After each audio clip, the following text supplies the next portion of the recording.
Welcome.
Hello. Hello.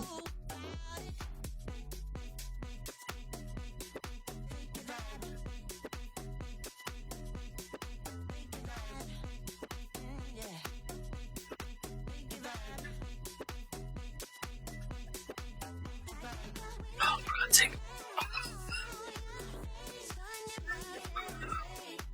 Seriously? Don't do that to me, chat.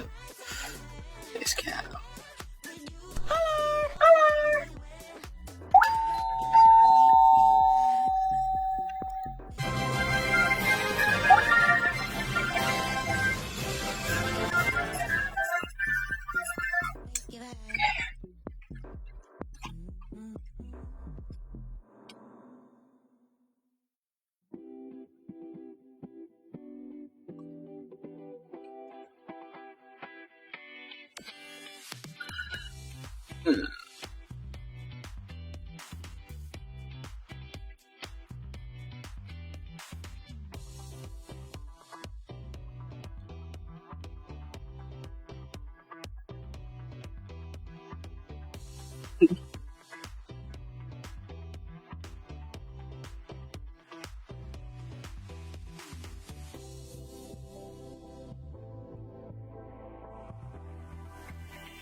All right. Welcome on in.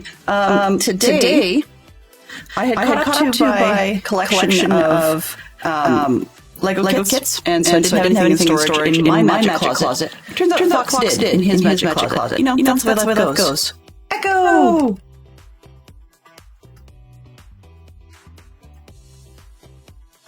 Let's try that. I'm assuming that's better. Yeah, I apparently had the microphone putting itself in twice. Okay, Geek Out has changed.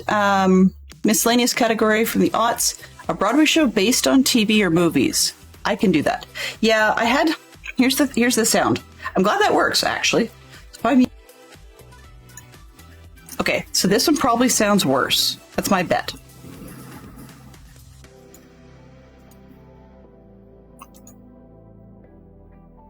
Yeah, okay. So one is the mic direct, and that's what I would have preferred to use in the past, but I realized it was mono for one thing.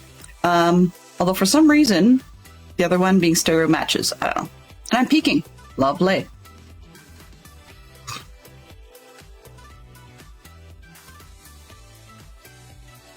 Okay. I know what that is. Nope.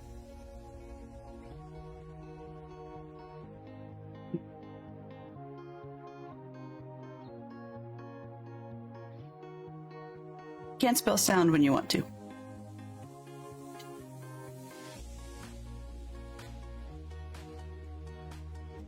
All right, I had made an adjustment yesterday and it's kicking me good.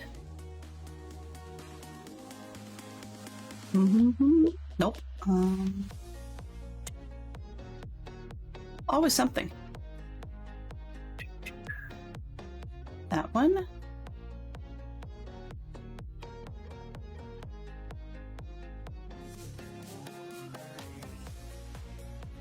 See if that's better. Yeah, okay. We can handle that. Not ideal, but we can handle that.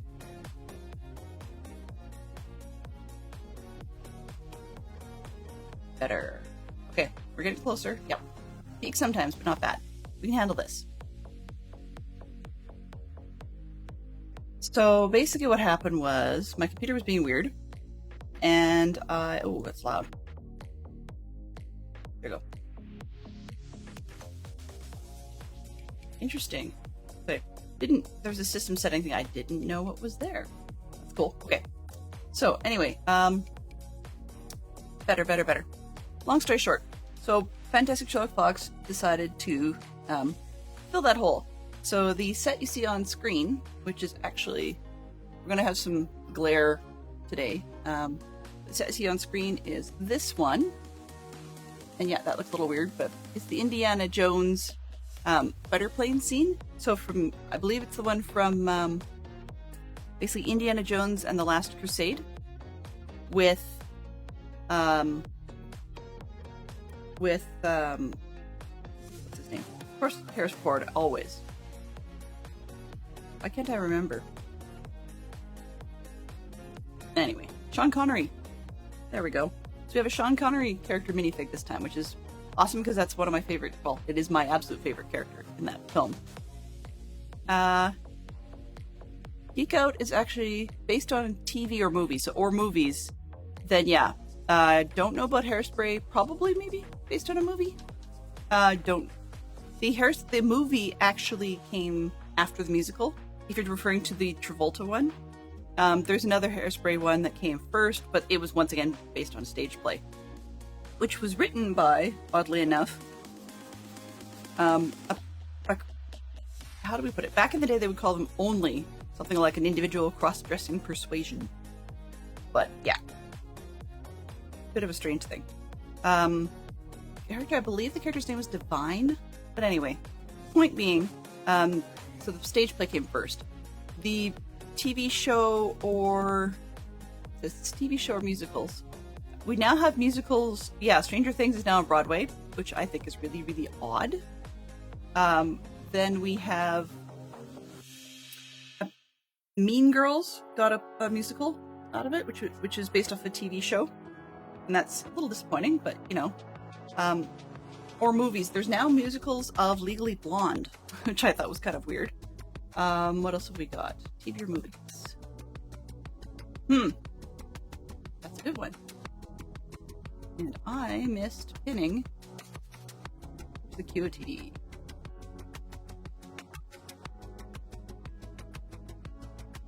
This is the end of the stream. There we go. All right. We can probably think about that as we go. So anyway, technically, there's also been a movie. I guess I should show you the back. There's also been musical of, was it movie? I can't remember. But it was High School Musical has come up, and it was done back and forth as all of those things. I think except a TV show, maybe. Yeah, it was back and forth. Beetlejuice. That's one of the ones on my docket this year. Hey, Tom. The wingless airplane. Yeah. I can't remember why that happened in the movie, but yeah, there was a scene from the thing where it had the wingless airplane.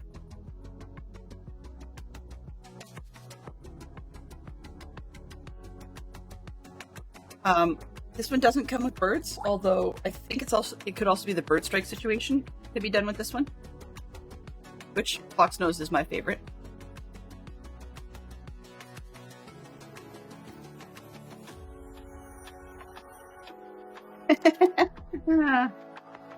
Inside the box, once we've got it open, you find that we have booklet, of course, nice and thick.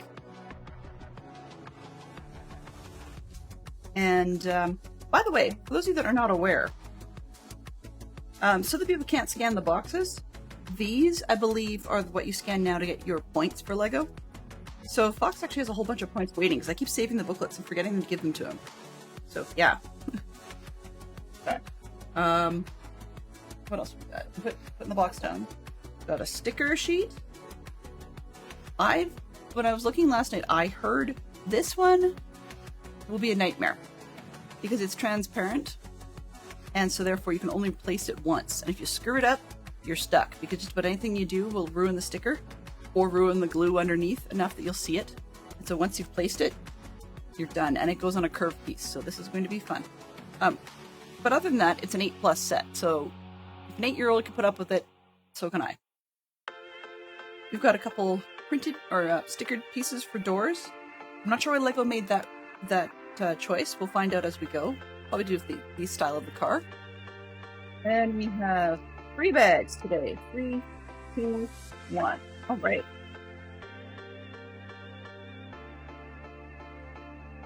I have room on the corner of the desk. Give me one quick second. We need to do a quick coffee chug, and we can get going.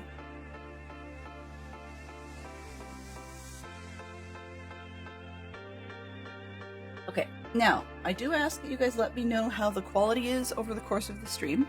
Because I was not playing Minecraft in the background, I've chosen to go with the Epidemic sound today. But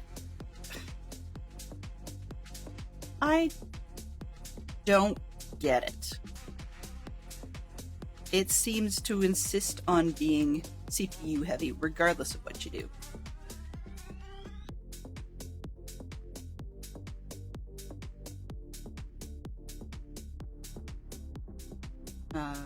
Even if I force it onto low processor priority efficiency mode, it still wants 30% of my processor. It's just a hog. Alright. Now, I mean, I could download stuff and play it in another player that's lighter. It just doesn't seem to like that.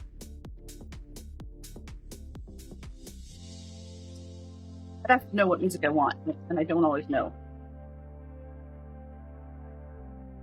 I have crumbs everywhere, goodness. And that one goes down there. Alright. Ooh, we're starting with the car, it looks like. 1, 2, 3, 4. Interesting wheels. We actually have a tire. You can sort of see that in the light. We've got a tire tread today.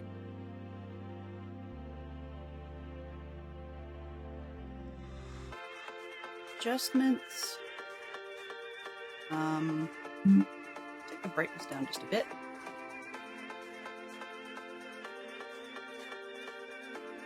Oop, not that far. I have a bit more color when I do that. Okay, so. This is cute. Yeah, it is a very cute one. And the fact that we get the sign, I'm kind of pleased. It's fun for that one. And then we have Indy's infamous whip and a spare, which is good because we can use those pieces for all sorts of things. Ooh, we get the minifigs in this one. Yay! Okay. I'm far too impressed by that. And I get a hat. I love it. I won't have to staple the hat on.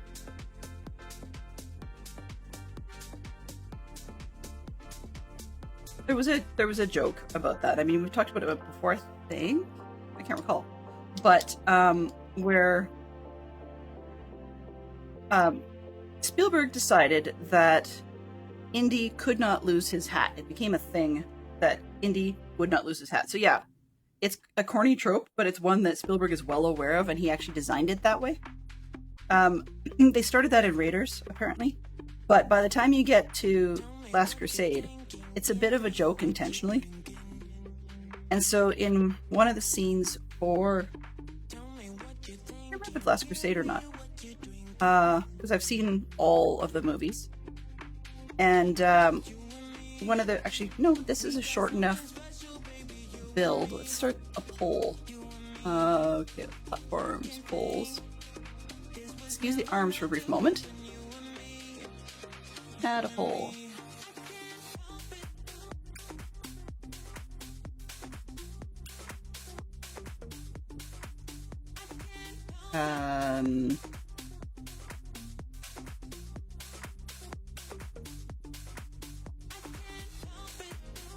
Can't spell.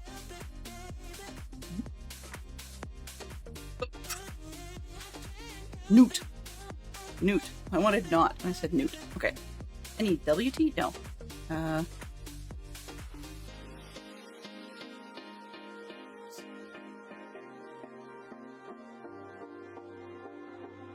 trying to be cute here and it's not working.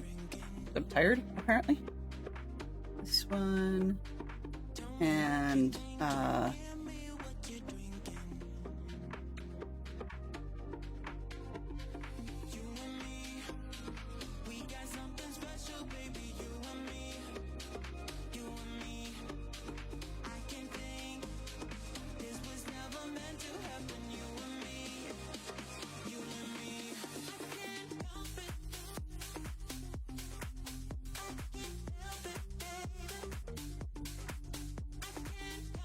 oh, come on.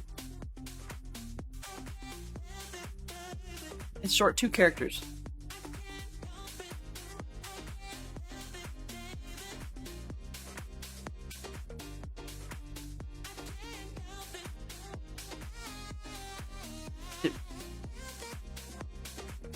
Okay. Add duration. I'm gonna give it a stupid duration because I can always close the poll later. 20. Trying to figure how long an hour is. Seconds. 300 for 5 minutes. So then 5 times 12 is 60. 3 times 12 is 36. So 3,600. Okay. I can close it earlier than that.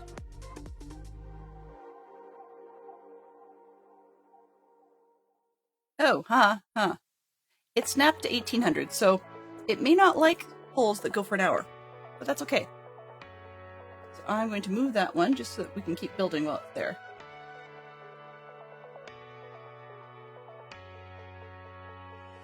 Nope. This one is that one. Where is that in the other one? Alerts. Stream up.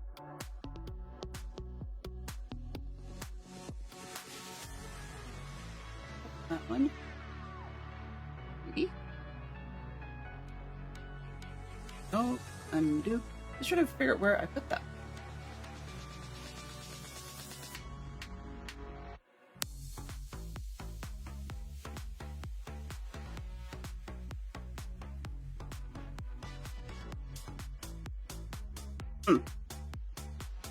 Being dumb. Yeah, it's being dumb.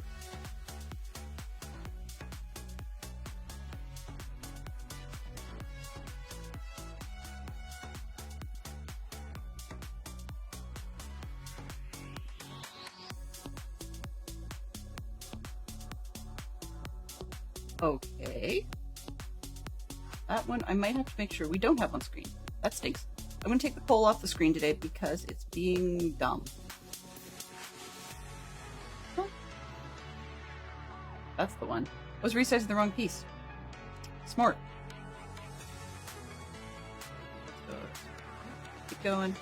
No. Huh. Okay, well, take it off for today. But I'm going to have to play with that because I really want it to stay on screen. Anyway, it's going to be a neat little set. Yeah, if you want to vote in the poll. So basically, does the Crystal Skull movie count or not? As an indie movie. Some people count yes. Some people count no. In the same sort of way that when you're talking about Ghostbusters, we've got not Frozen Empire, sorry, we've got Afterlife. And uh-oh, that's not good. When the Task Manager app on your screen and the OBS app on your screen suddenly decide to change places, that's not good news. Okay. Come on. yeah, we are going to have all kinds of problems. So let me figure out what the issue is. Arc. Why is Arc going? Close that.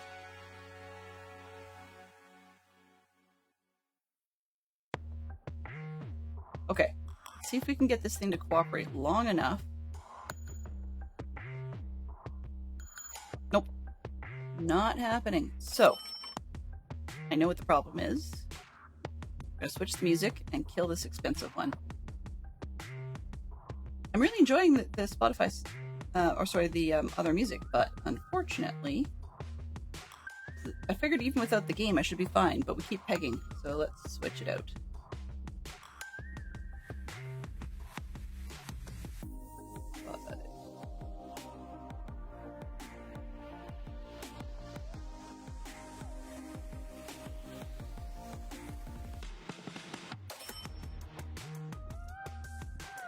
This one is gone. This one is in.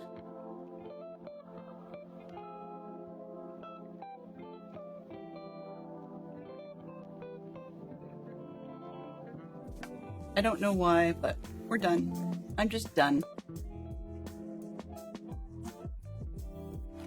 Okay, actions. Now play. Enabled. Perfect.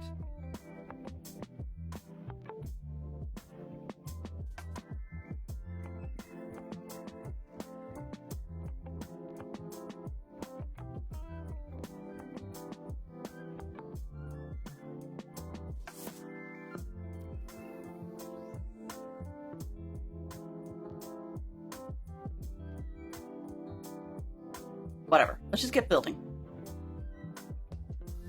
So, this is one of those sets that Fantastic Sherlock Fox and I were talking about recently, where I'm going to back it up a little bit. Page 4, I swear, it's weird. I'm going to look in the book. So, we've got page 4, quite literally, does have nothing on it. I'm not used to LEGO not at least using a page for advertising. I mean, they use the backside for it. I don't know. Anyway, this is one of those ones where they've built it in 3 different books for 3 different sets, in essence. 2 and 3 are both working on the plane, but one of the things that's an advantage doing it this way is if you are, let's say you're building as a family, your kid wants to play or something like that.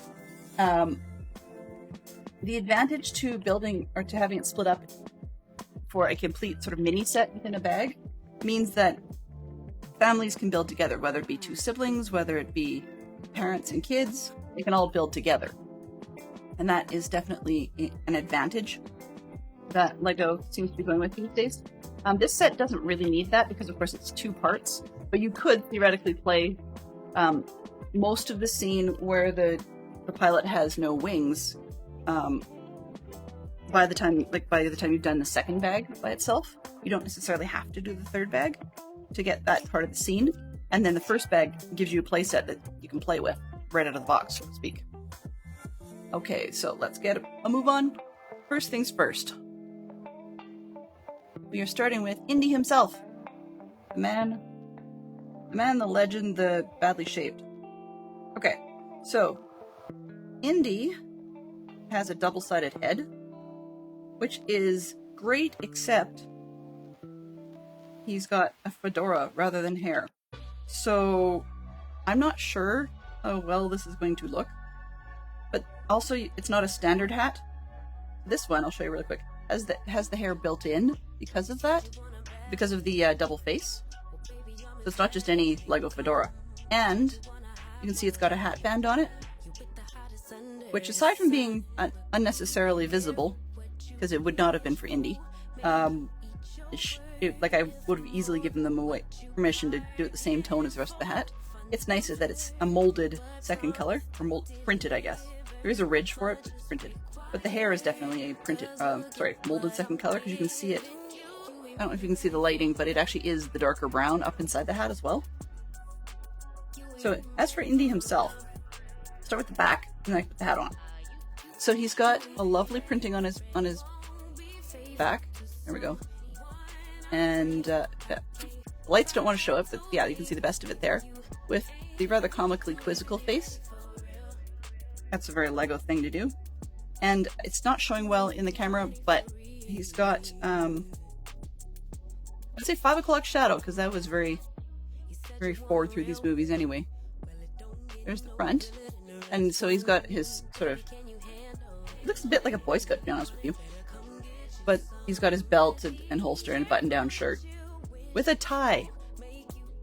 A little bit excessive on that one, because you very rarely see him with a tie. But I see why they did it that way. It beats the open-top shirt that may or may not have chest hair.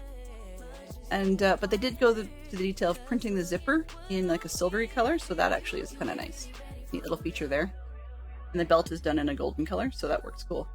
Even the silver buckle on his belt holster is actually done in the silver as opposed to simply a gray, so I do like those details.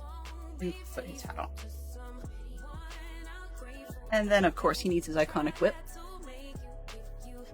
But he's a right-handed one, not a lefty, you silly game. Or game, sorry. I do games too much. Manual. I'm a little tired. We'll get to that in a moment as to why.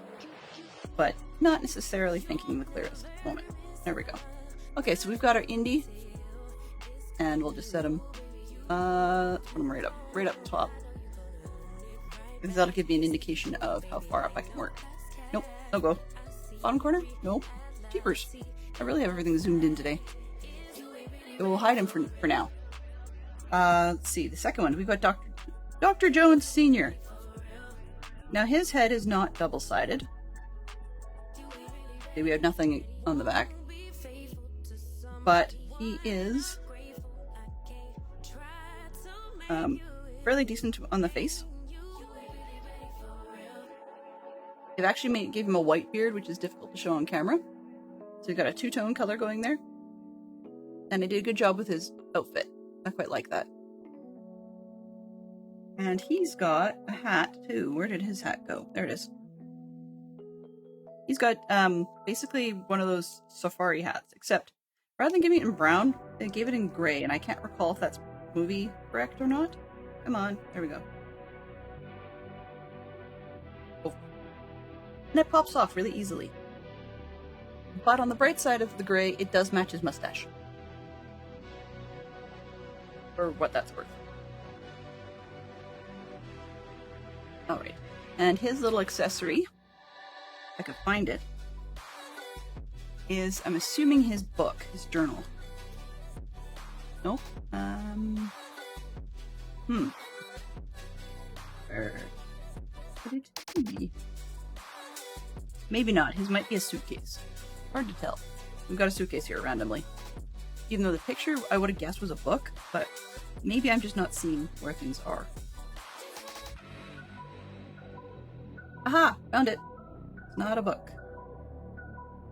It is a book, but it's a printed tile of a book, sort of. With an elastic band around it. So, yeah. Kind of neat to see it's got the wrinkles and stuff in it. I'm hoping I've got a spare of that. I do indeed. Excellent.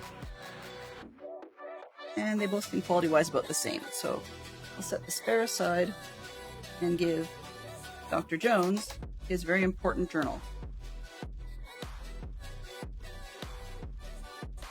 Dude, hold in your hand. There we go. Now we have Dr. Jones holding his journal.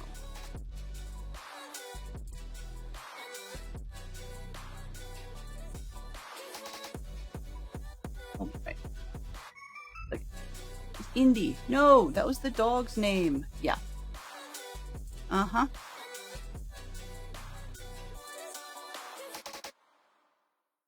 So, we're on to the bag. Hello. There we go. Oh, we get to build the sign first. Yay! Okay, so I'm assuming that when I read about how long this takes to build, that it was if one bothered to sort the pieces correctly, which I didn't even bother to sort today. So finding pieces tiny is not going to necessarily be easy.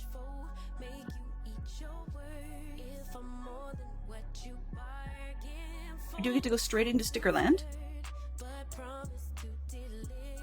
because we get to go straight on to a flat piece with the Berlin symbol on it. This is going to be one of those ones that I probably will want my fixing stick for, but I'm going to give it a shot without. Oh, then again, maybe I will. Who knows? Come on.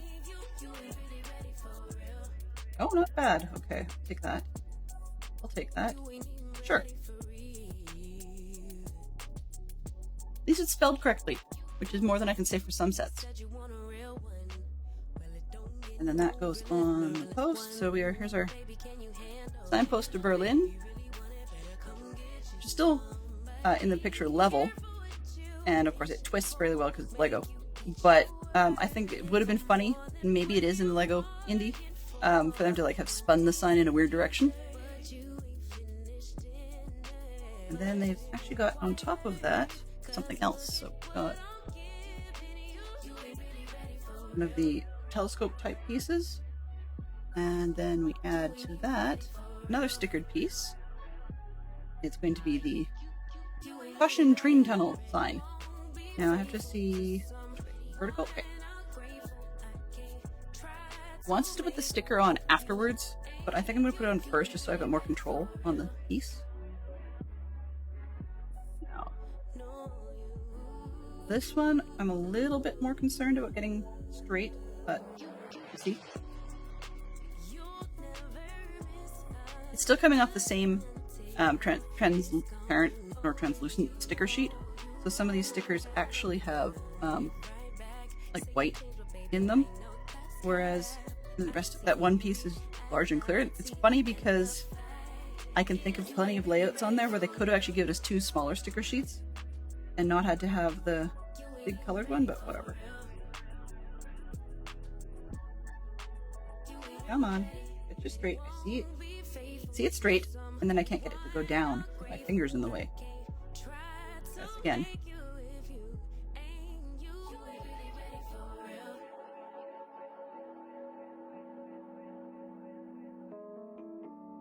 Well, I'd say close enough. So we're 2 for 2 so far. Not bad. Alright, so I'll put that one on top. Voila. Street sign. The very important street sign.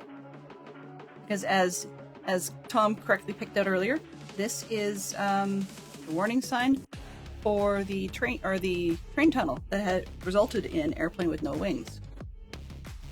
Alright, so that goes down onto a base. We build now. Okay, cheese wedge.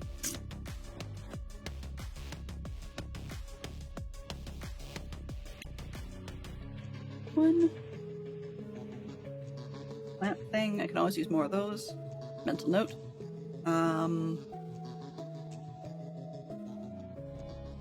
Curve. Not the gray one.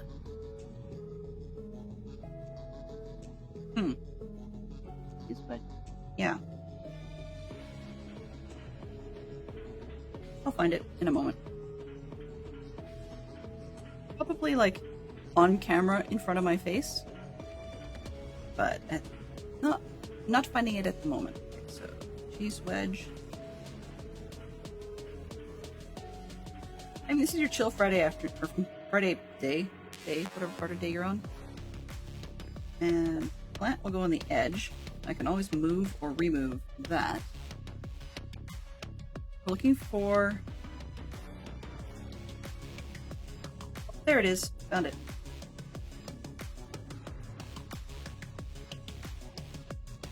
There we go. So we got this crazy thing, I guess, which goes underneath the signage.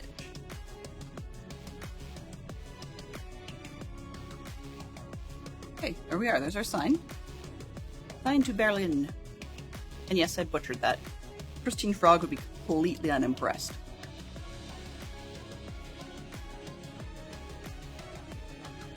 At least the main character supposedly can speak German. If he couldn't, that kind of hiding and stuff would be bad news bears. I'm going to hide that corner. We've zoomed in more than I expected. That's part of it. Okay, so now we are building the chassis for the car. Got the long piece.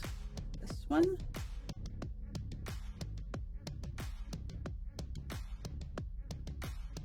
It's a gray plate.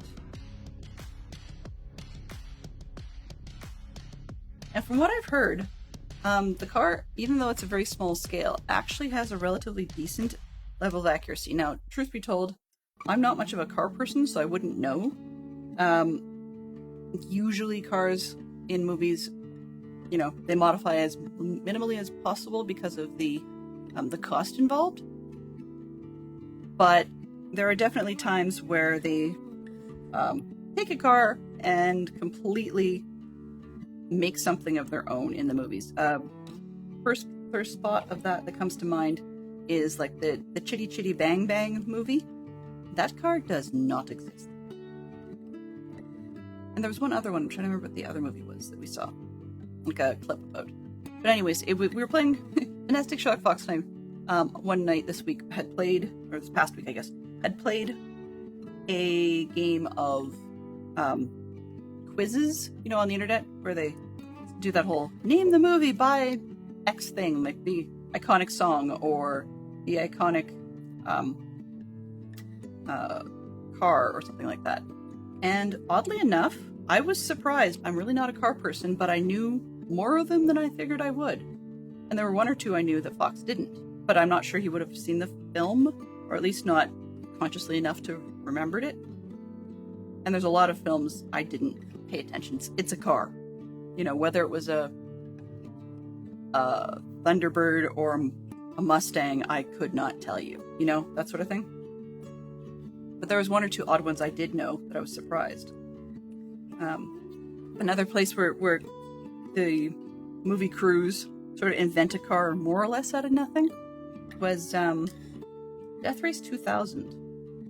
So that's one that a different segment of our viewership would probably be into.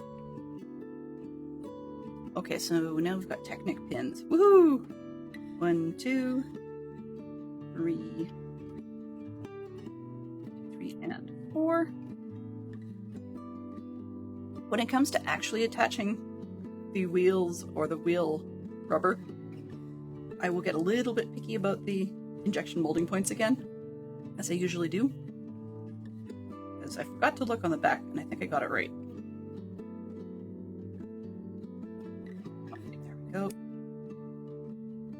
3 and 4.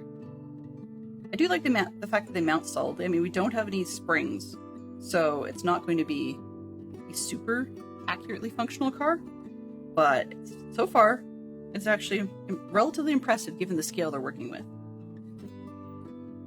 Speaking of scale, do I have a small tale for you? It's short, but my plan for tomorrow, so for those of you unaware, there is a stream weekend, stream community weekend, I guess. I was going to say stream team weekend, but no, it's stream community weekend tomorrow. And I've got a slot towards the mid-end of day of Saturday on this one. And I've... the plan I had was that I was going to build a yellow submarine, quite literally. Oops, did I miss two? I just didn't pay attention. I did half a step. Silly me. Deja vu. I do that a lot. So anyway, I was going to build a yellow submarine, and the problem becomes scale. So we talked about it yesterday, I quote-unquote cheat. And what I mean by that is that because I don't like the designs I tend to come up with from scratch, I actually did try to give this one a go before I coughed out, but in any case, I went with a 3D model I liked, so like a printable, and then you can take the OBJ file and convert it to a Minecraft schematic file. Sounds easy enough. It's not. By the time you voxelize it, so basically turn it into a bunch of cubic type shapes, the level of detail that you can work with gets lost. And the site I'm using allows you to limit by one of the 3 directions. And the 3 directions, like 3 axes, height, width, what do I call it, depth, I guess in this case. Those, you can choose which one to limit it by. So I figured, okay, well, we'll go with height, because that was just what it defaulted to start with. So if we think of something that we looked at in the 80 range, in the height of the model, we're actually talking, it becomes 80 blocks in Minecraft. However, 80 blocks tall, aside from being monstrous, that does include the piping at the top of the sub, so like they've got multiple sort of periscope-esque tubes. 80 blocks is huge, but 80, when I voxelized the model, in 2 different programs actually, by the way, so just keeping that in mind. One gave me color and one did not.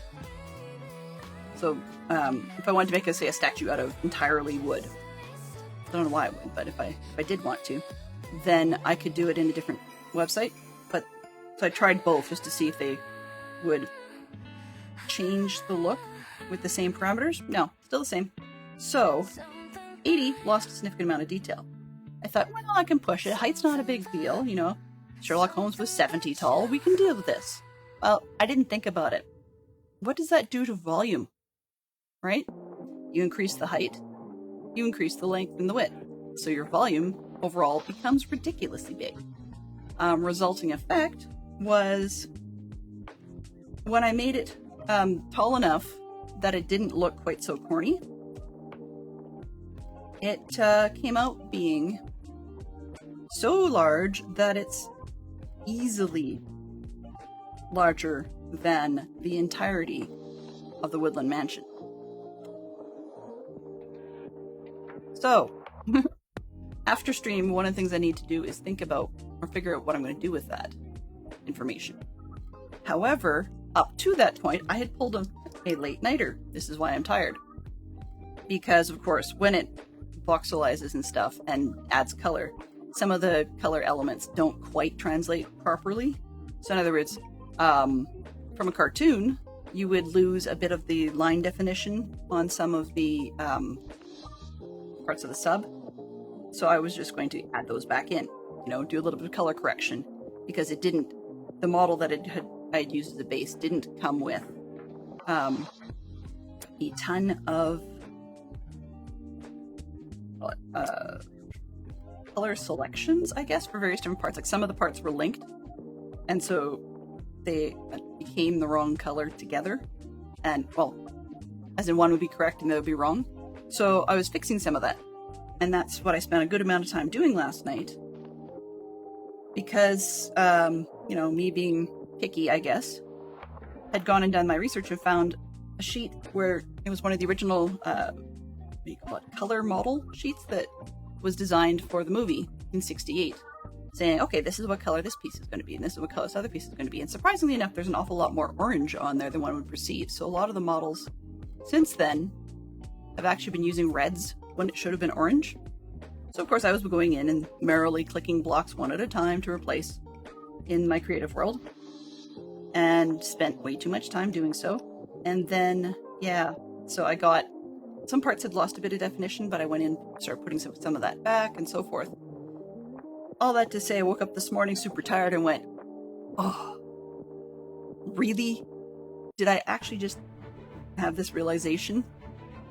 I should have figured it out last night, because I was using the creative world that has the mansion, like the mansion schematics that we put in before, the full-size 1-to-1 schematics, because we were choosing when we were going to build. And so now that I put 2 and 2 together, this is monstrous, far larger than I was thinking about.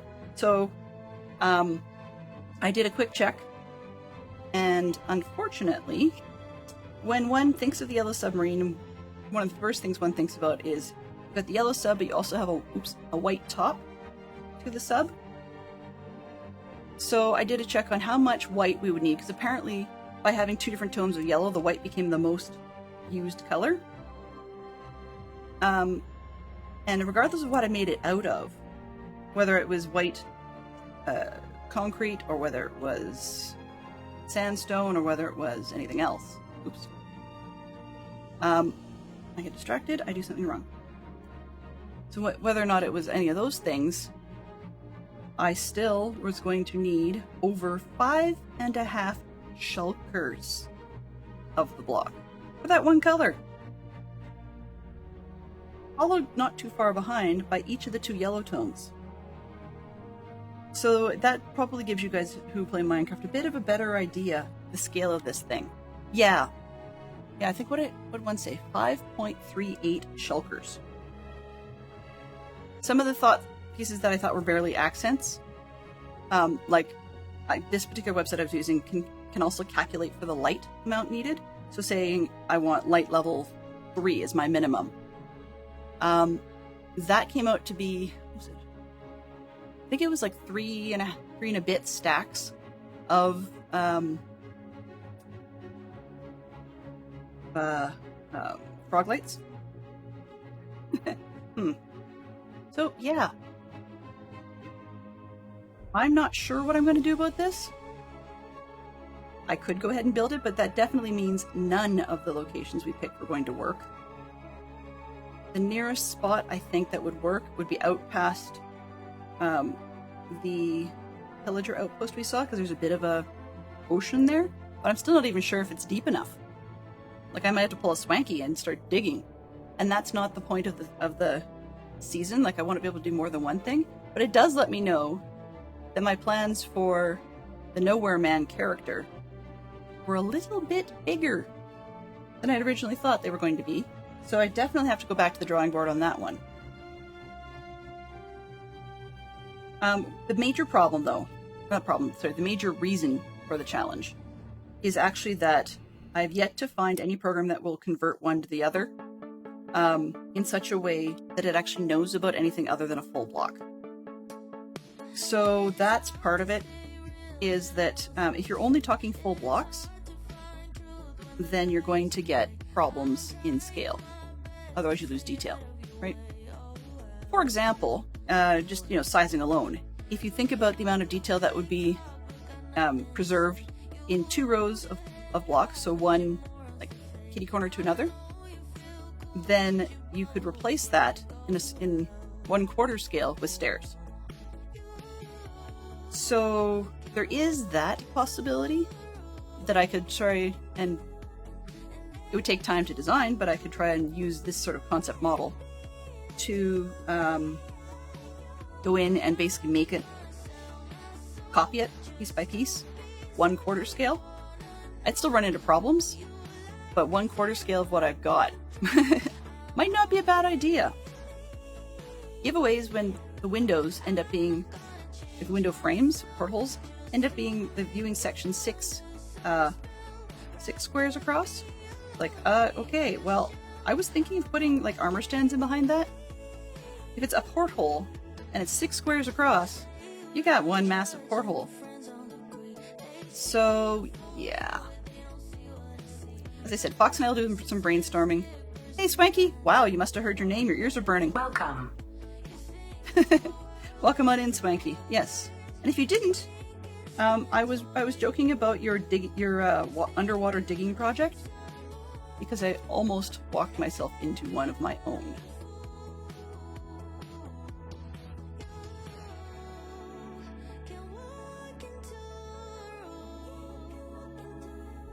What'd you do this time? Yes. So your big underwater digging project, basically, long story made short, I would have to do an awful lot of Swanky style digging to be able to fit underwater the yellow sub model I was looking at last night. Like, I was actually working on planning to start tomorrow. And I was also thinking about you because of the Froglight farm. But this thing was massive. Don't do it, he says.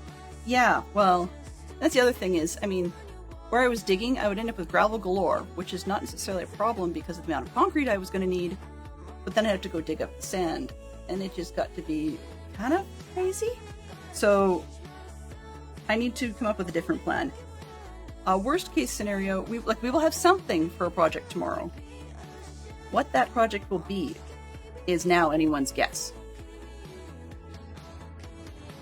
I could probably do glove at a smaller scale fairly quickly, and if you guys know what that is, most people have not seen the 68 version of the Yellow Submarine Beatles movie. If you have, cool. If you haven't, the point I'm trying to make is the villains, the Blue Meanies, one of their minions, I guess, is a glove. I think there's an actual reference to it, like it's got more name to it. But anyway, the glove gets sent in, and it's a flying glove. How big is it?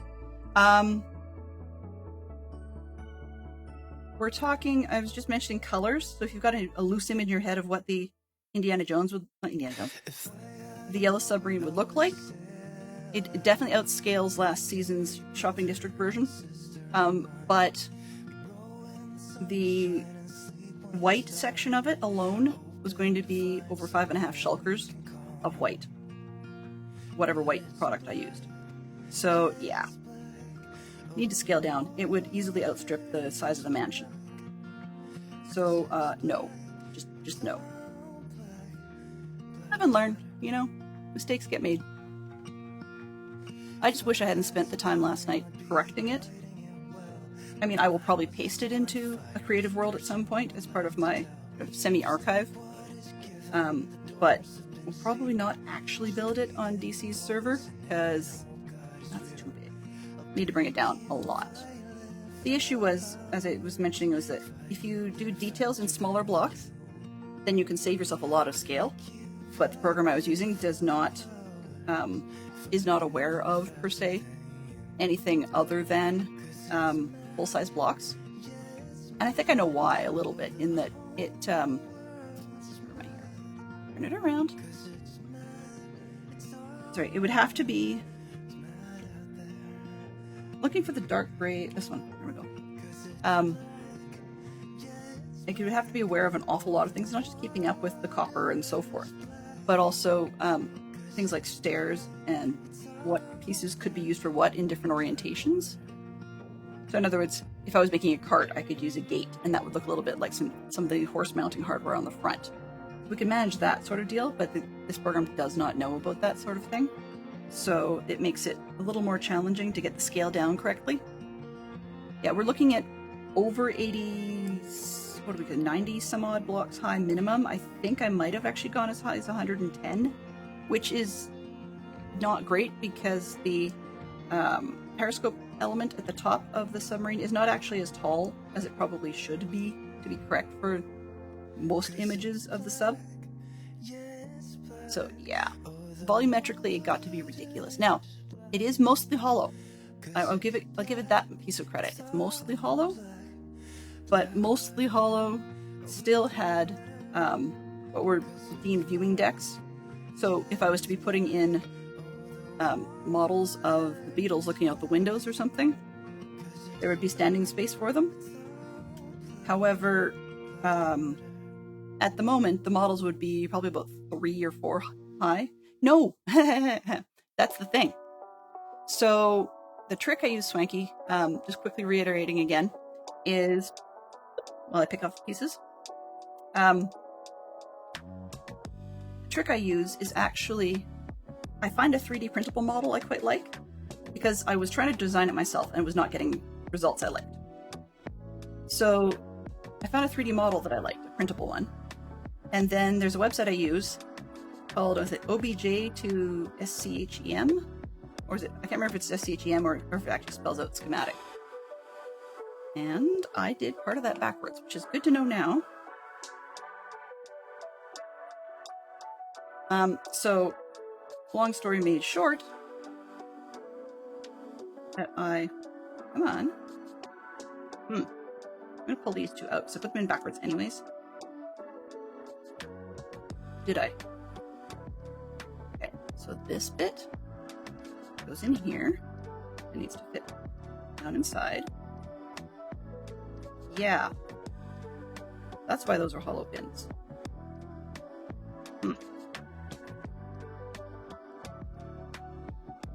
Did I miss?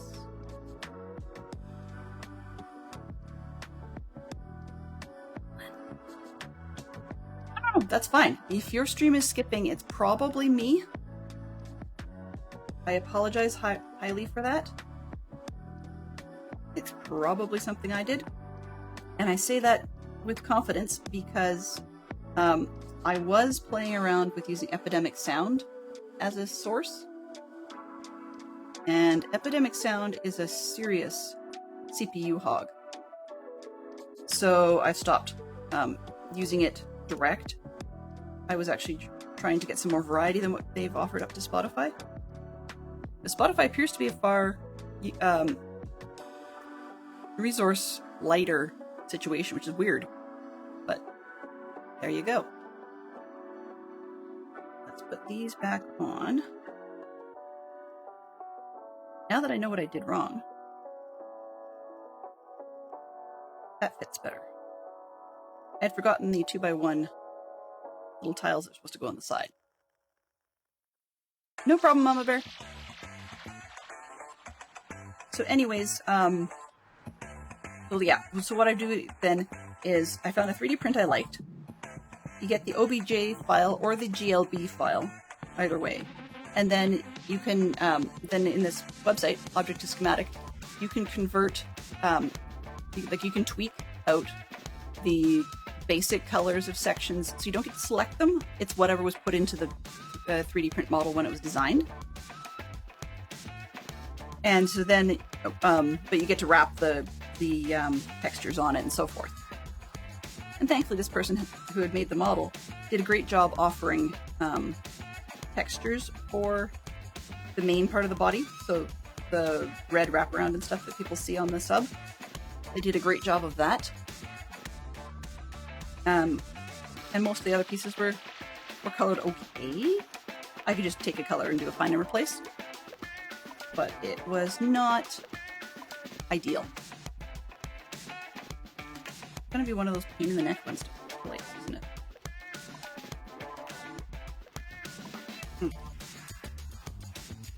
Handle maybe being critical, I guess. Oh, I got a shake this morning because I'm tired.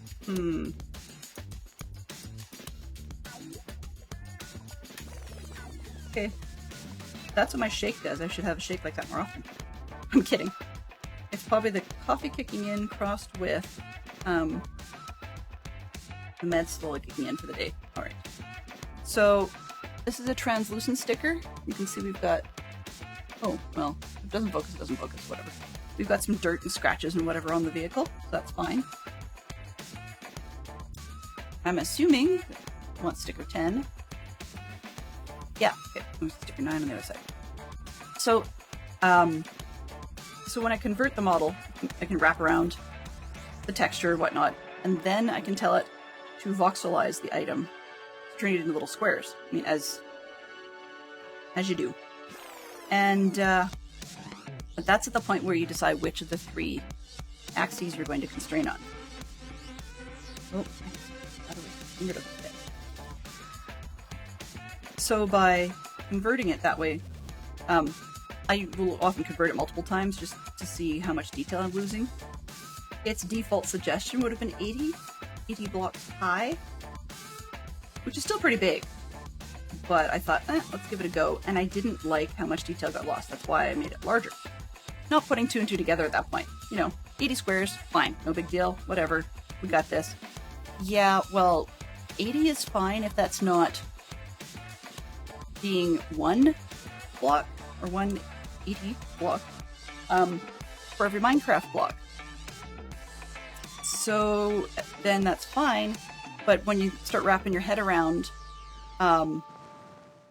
the 1 to officially it's a meter, but I mean we can Minecraft pretend ballpark in American, and so meter and or yard, and then every 9 yards you throw on an extra one, something like that.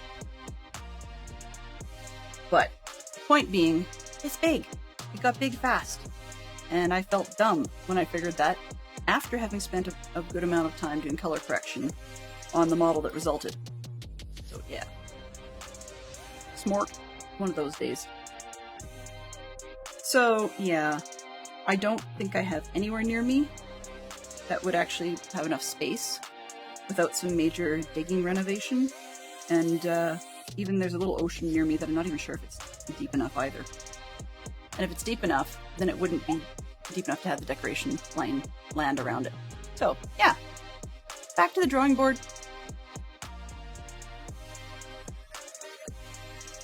Alright, so we are looking at adding a steering wheel. I have one. Yay! And one curve.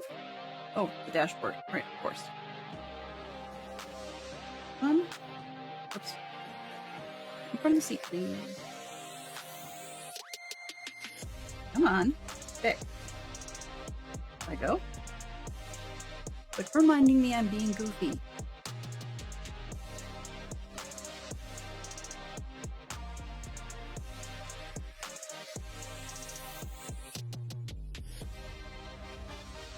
Okay, so far so good.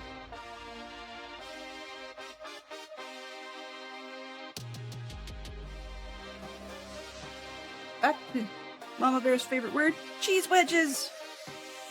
Honestly, the 1x1 bricks are basically referred to as cheese wedges in everything. I think it was a fan deal, but a lot of the apps now that tell you about the bricks when you're trying to find missing bricks from things will actually refer to them as cheese wedges. I don't know if LEGO officially has done that. I haven't seen it because in anywhere other than Bricklink. But the thing is, Bricklink will often use fan terms because it sells the product better when you're actually selling individual parts or partial sets.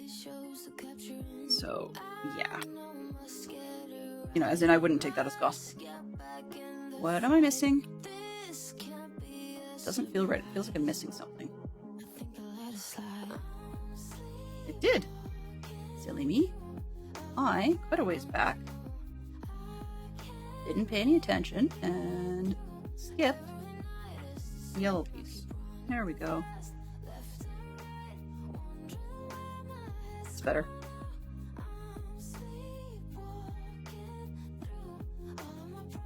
That one in, those two on. Steering wheel, okay. Perfect.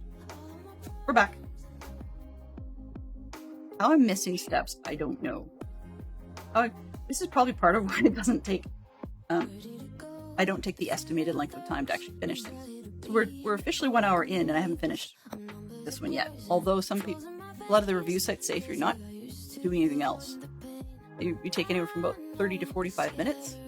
And yeah, I could actually probably build this a lot faster. But I enjoy talking to you guys. And besides, if you're not making mistakes, it goes faster as well. Here we go. Alright. That. I'm not sure what kind of car this is, but I like the look.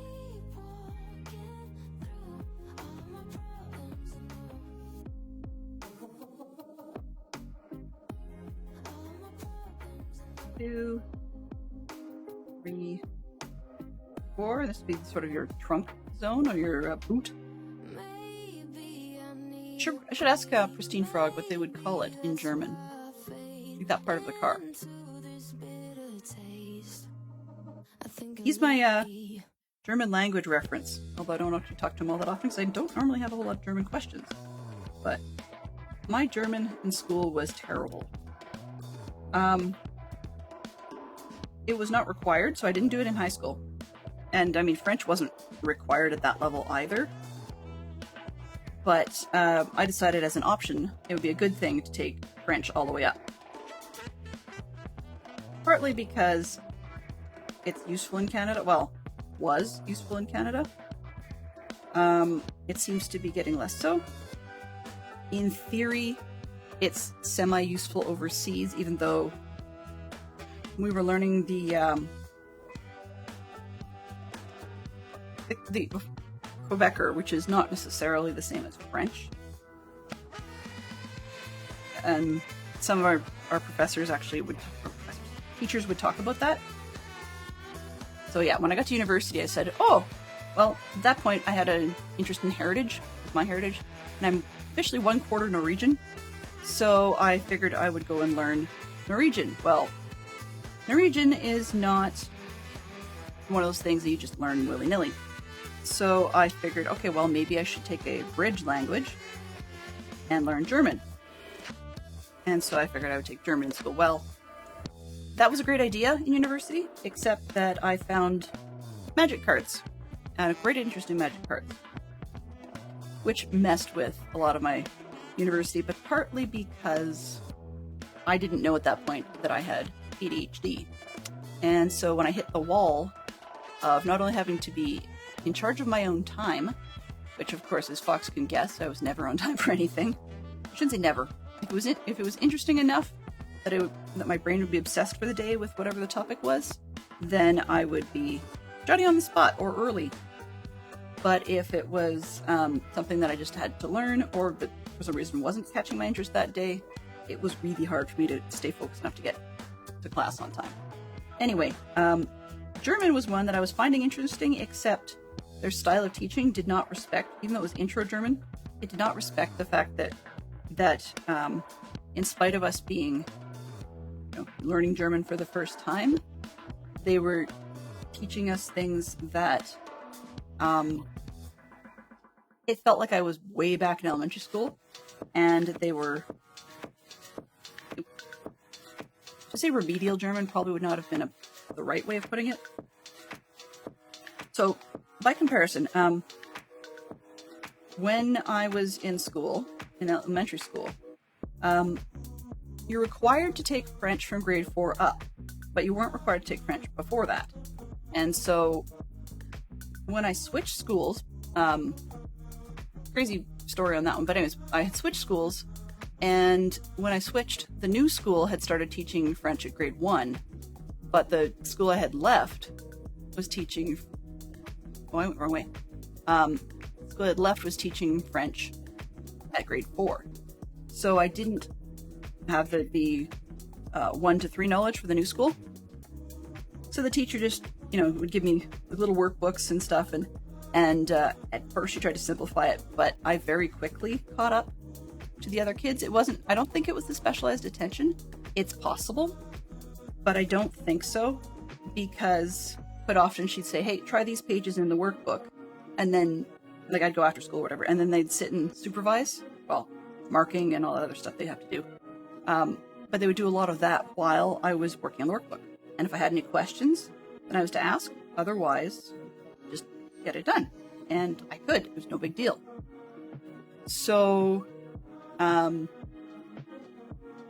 just one of my skills, I guess. But anyway, so I aced it in elementary, caught up to where the class was very quickly, and so was able to continue on with the 4, 5, 6 part of the class easily by, I think we started in September.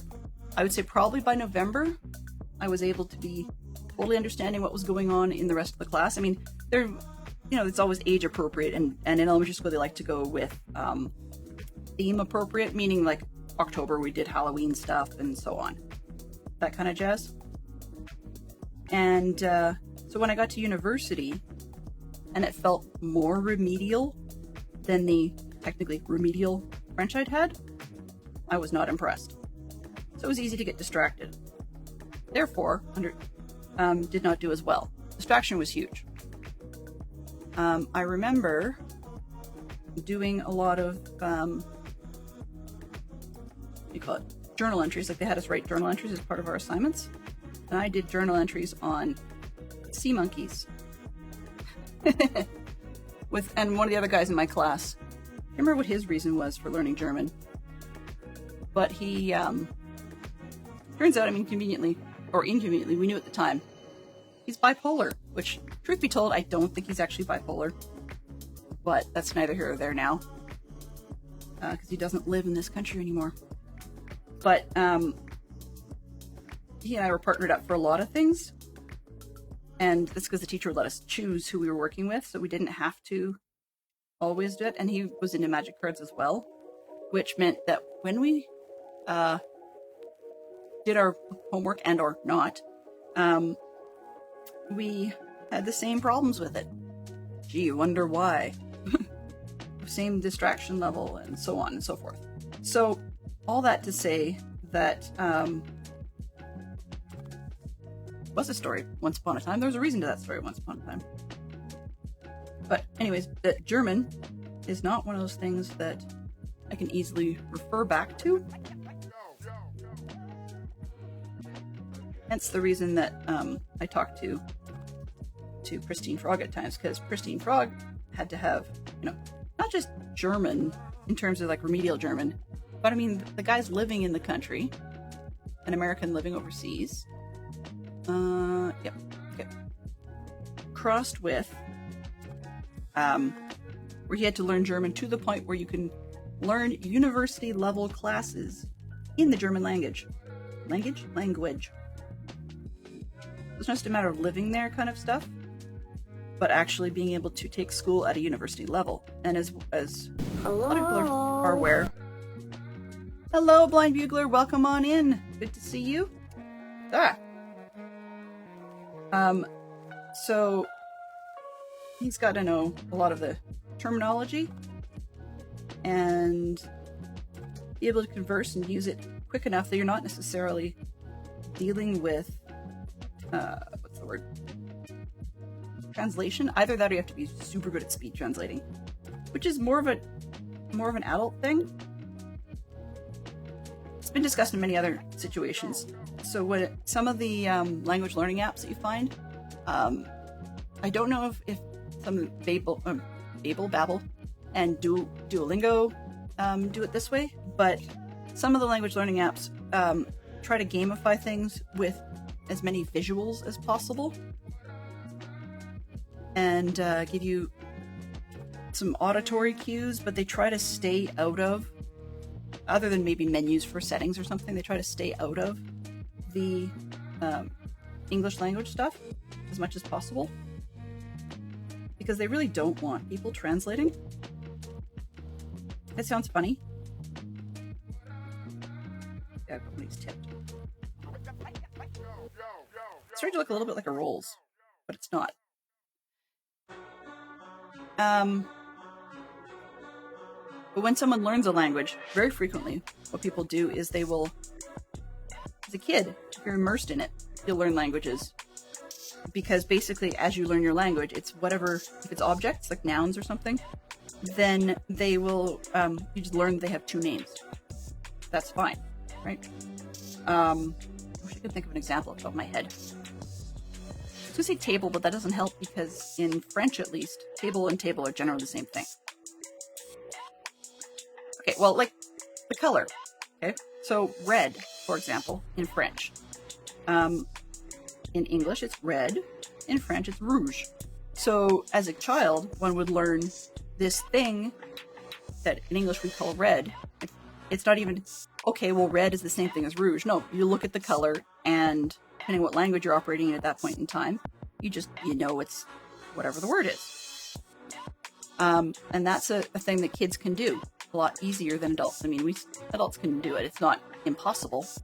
But the trick for a lot of people is to try and get your head into that mindset. Many of us will actually convert. So if we're looking at a clock or something, for example,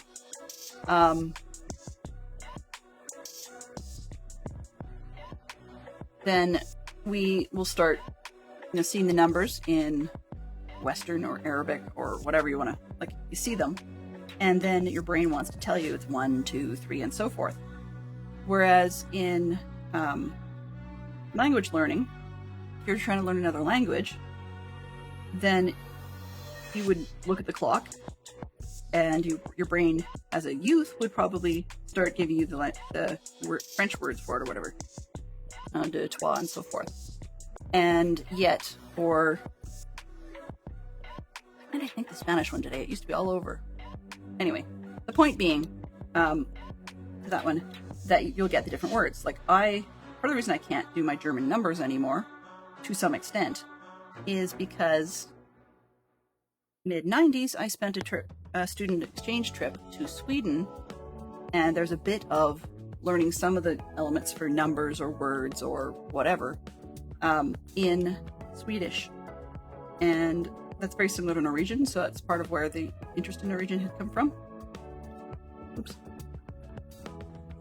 But the Swedish and the German ones get mixed up in my head, and they don't actually sound that different either. That's part of why I was looking at using German as a jumping off language. So yeah, that's where that all came from. The whole German thing. Roja. Yes, it's the Spanish Roja. And then, oh.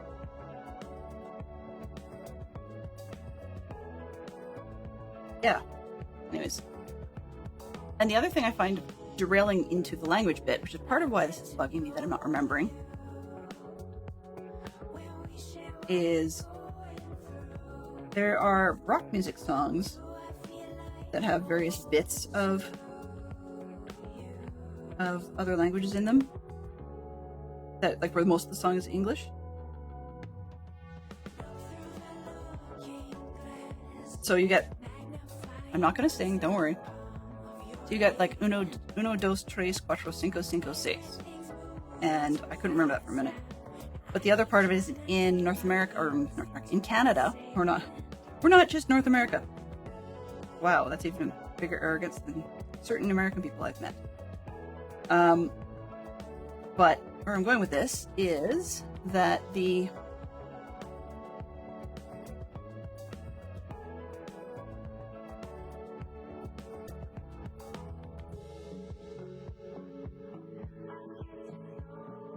I'm pretending that's not happening. I'm going to put these on. I'm looking at both sides of the rubber, and they seem to be relatively identical in terms of how much writing is on it. I don't notice. Actually, that one's not bad. Switch. Yes. Can be relatively similar, so if I get them on quote unquote backwards, I'm okay with that. Yeah, exactly. And there's plenty of other ones that do that, mixing languages.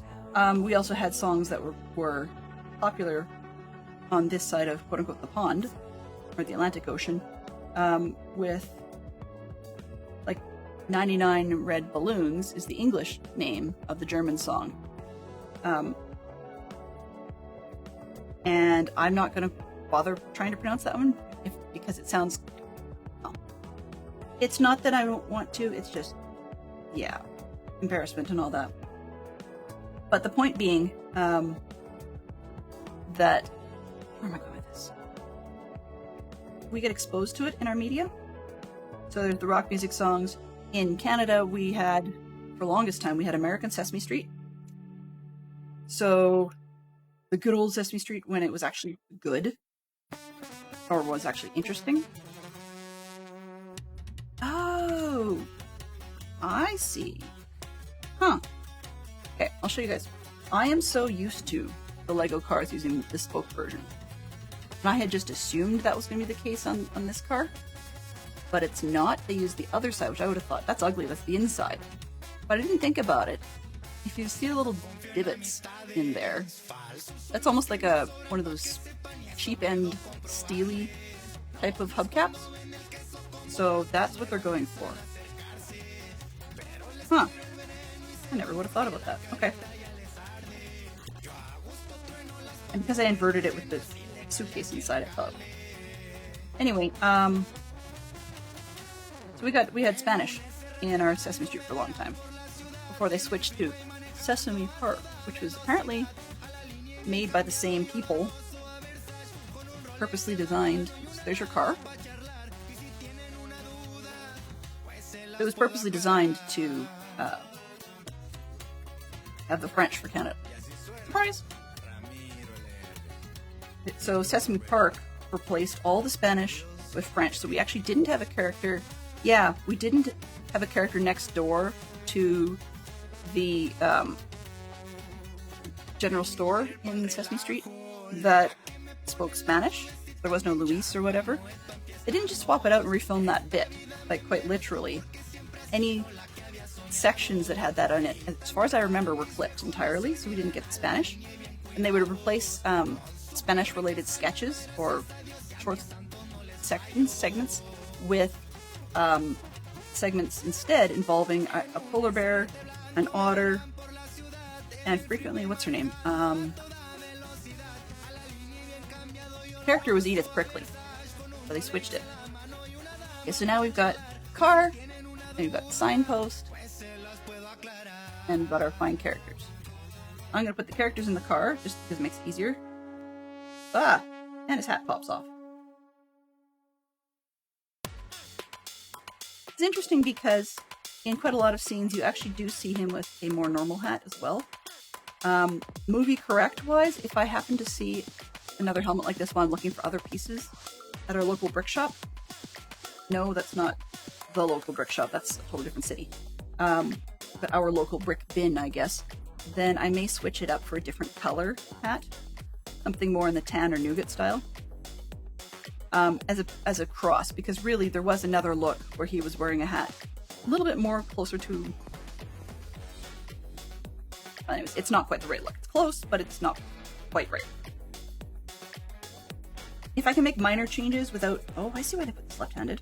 If I can make minor changes without completely overhauling things, then I'm okay with that. Move it. Switch it. There we go. Then I can definitely justify making changes. On. Fit in the car with your hat. Thank you. With your hat on, please, sir. There we go. I have to watch the movie again. Geek Out sounds like it's switched. I think I just heard that.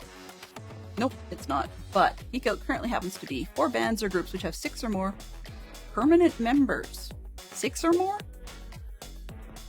Or groups. Okay. It says music, but I'm going to add... let's go with Celtic Thunder.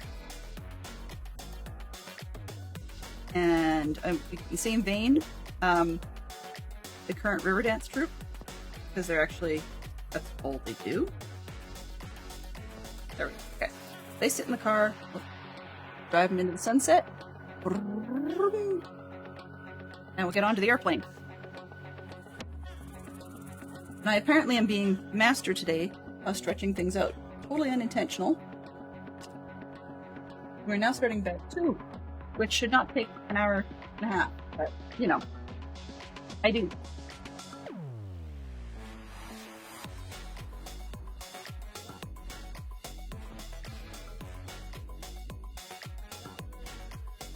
Fantastic Pro. Ooh, these are not. Camera, come on, down here. It's fine. Do it. There we go. Yeah, I was gonna say, we'll do it software wise, but no. I have the ability to text games. Let's move Geek Out. Move. Undo. Geek Out, please. Put that. Yeah. Kind of in the way when I do it, no matter where I put it. I might as well just leave it where it was. Alright, yeah.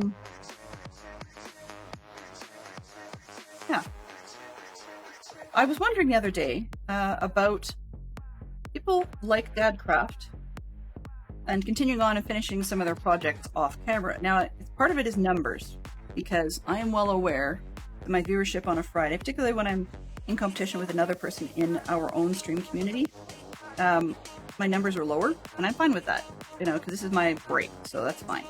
If it messes up the averages, so be it. But what I was thinking about is not just related to numbers, is when someone like Dadcraft was doing Lego Dots, it's difficult to have conversation. It's kind of like Minecraft bingo in terms of being able to focus, or in terms of needing to focus.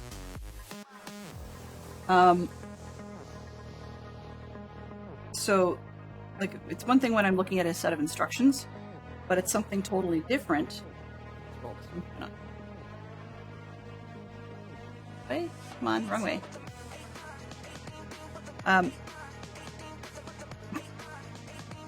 Something totally different when one is doing a dots project.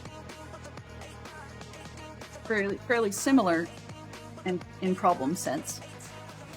I don't like having things super close to me. Whatever. So by doing that, you get stuck with the numbers. Like, it's hard to keep up conversation. Let's talk about something nice and deep. 3, 4, 5. It's challenging in that respect. So I can totally see why it made sense for Diecraft to finish the tail end of his Optimus Prime on or off camera. Even though some of us were enjoying watching it, really, when you're busy counting everything, it can be a bit more challenging to keep up interest and conversation. Not that I necessarily have a market on interesting or interest, but that's just a thought that occurred to me, so I'm throwing that out there. It's something I'm learning from. I've thought about it. The similar comparison I had was last season? No. 2 seasons ago, I guess, of the Diecraft 73 community survival multiplayer server. Wow, that's a mouthful. The coffee server. I did a Cadfael carpet art, so like a monk-themed carpet art. Long story short, that's what it was. But I had to dig down a lot, so it's easy to chat while you dig down. It's easy to to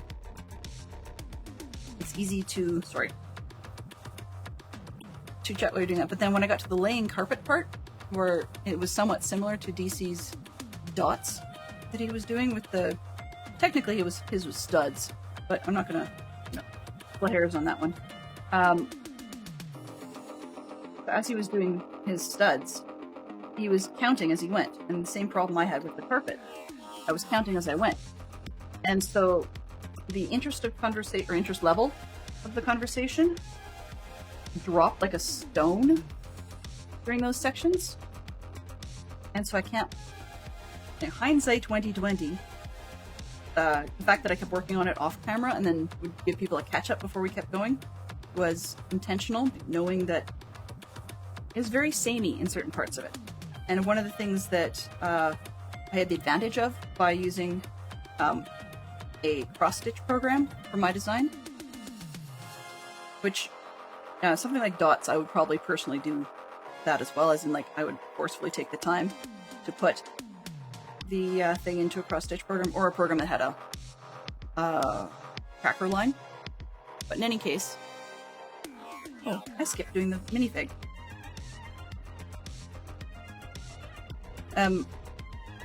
But by doing that, the tracker line helped a lot, so I could have some conversation, but it still made it so that people could see where I'd been, what was left to do, and particularly when I had to redo part of it, that was a pain. I didn't like the way parts of the colors were coming out, so I reran the conversion, and it came out with a whole different set of colors, which didn't match up with what I had already done, so I redid part of it. There's our pilot, and I do not believe I got this correct. Oh, pilot has goggles. Where'd the goggles go?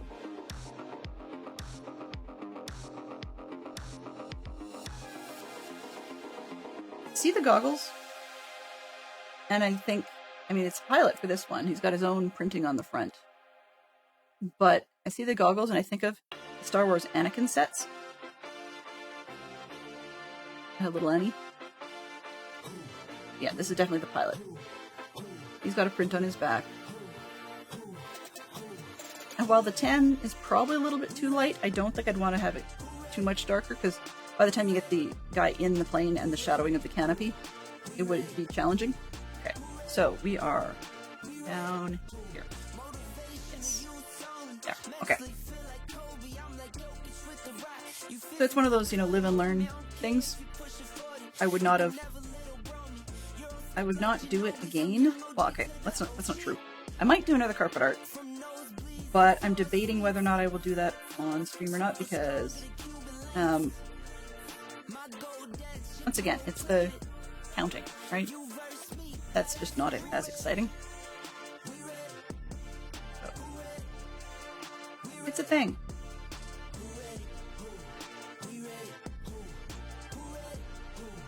Now then again, you're also hearing this from somebody who would, half the time, very happily watch paint dry. Well, okay, you're not quite that literal. But, conversation, I would if there isn't someone else on Twitch I want to watch, and I'm just looking for background sound with an odd bit of, every once in a while there might be something to see, then I have been known to watch the Jigsaw Puzzle people in the Twitch categories. I can't remember what I don't think they have their own Twitch category. Pretty sure they're in, suppose makers and crafting as well, so please no offense to those people. But initially I went on to, because I was surprised, and it was the, are we showing off speed abilities? Nope.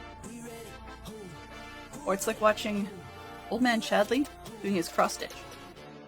You know, it's counting and then a little bit of conversation while he puts the stitches in, and then a bit more counting, and it's great, but it's not everybody's cup of tea in terms of being able to keep up active and interesting conversation. I don't do a whole lot. Like, it's perfect for lurkers. And that's actually was the biggest Headspace change this year, was I was fighting to do evening streams as well, but they're a very different beast than daytime streams. So for those that can pull them off successfully and stay interesting in both spaces, I applaud you. And that's not a slow clap at all. Like, I am very impressed. It's not something that I am all that good at. And I mean, people say, you know, well, practice, improve your skills. Yeah. Is it worth it? Probably not. 1, 2, 3, 4.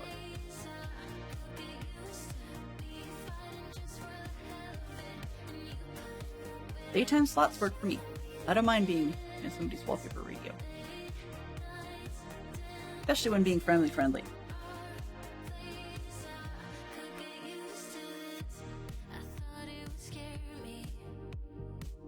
I got surprised accidentally a little while ago by, wasn't raiding in thankfully, but it was somebody that I had considered raiding. I didn't often take a whole lot of chance to watch them. And normally when I do watch them, they tend to be family friendly, so I didn't think too much of it. And there's one day I had it on in the background. Thankfully the kids weren't in the room, but I just had this person on in the background, and they decided, somewhat out of band for them, to have to play a game and therefore allow a stream that would have been more mature, and it wasn't just teenage grade mature, like it, they actually put an 18 plus, both in their tags and in their actual stream title. And that's when I knew that I had a challenge with the idea of even wanting to raid them, because unless they tag their stream the same way, which I can't count on, then I could actually raid in and have them be not family friendly, and that would be not great. And since I didn't watch them anyways, I figured the easiest thing to do, unfortunately, was to do that unfollow thing and then just search for them when I was in the mood for their content. I mean, I don't mind following people and keeping follows going to people who they might be like they're a totally different category, so I make it clear to myself when I go to see them, oh yeah, this person doesn't do Minecraft, or this person very rarely does Minecraft. So it's not about family friendliness, I just know that it doesn't fit the stream, and that makes it easier not to select those people. Every once in a while I look at how many are live of people I follow and go, oh hey, there's 12 or something. Right now it's only 6, but I would bet you not all of those 6 are actually doing Minecraft at the moment.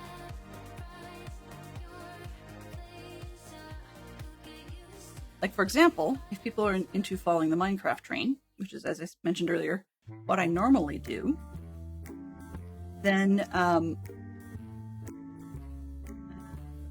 placement purposes, let's put black one on first. So which is what I normally do, and those people would be smart to not just blindly raid me today, simply because I'm taking a break. I talk about Minecraft, but it doesn't necessarily mean it's going to be there. And I'm not really talking about Minecraft per se. The heck? Huh. One called Careful Steps by the Fly Guy 5.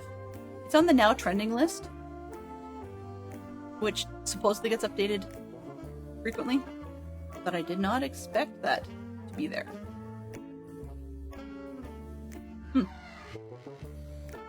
Black Guy 5 is one of the groups I listen to on my non streaming playlist. So I'd heard this song before, but it was just surprising that it was here. Okay, and this one. French. This is interesting. This is the flight yoke, or the flight stick. And I'm surprised they did it this way rather than, I mean, I'm pleased, but I'm also surprised they did it that way rather than one of the little Lego levers. Possibly due to cost in manufacture. This is cheaper and frankly does the job better in this scenario.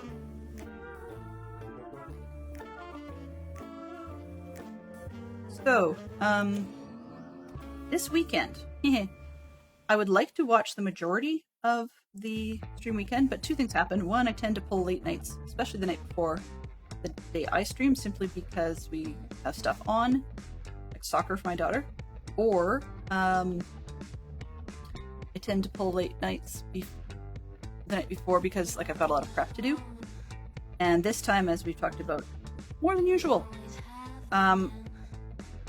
However, on Sunday, I won't be watching all of the stream weekend either, which is a bit of a shame, because kids and I are headed over to our local, well, Equa complex, but not for horse stuff.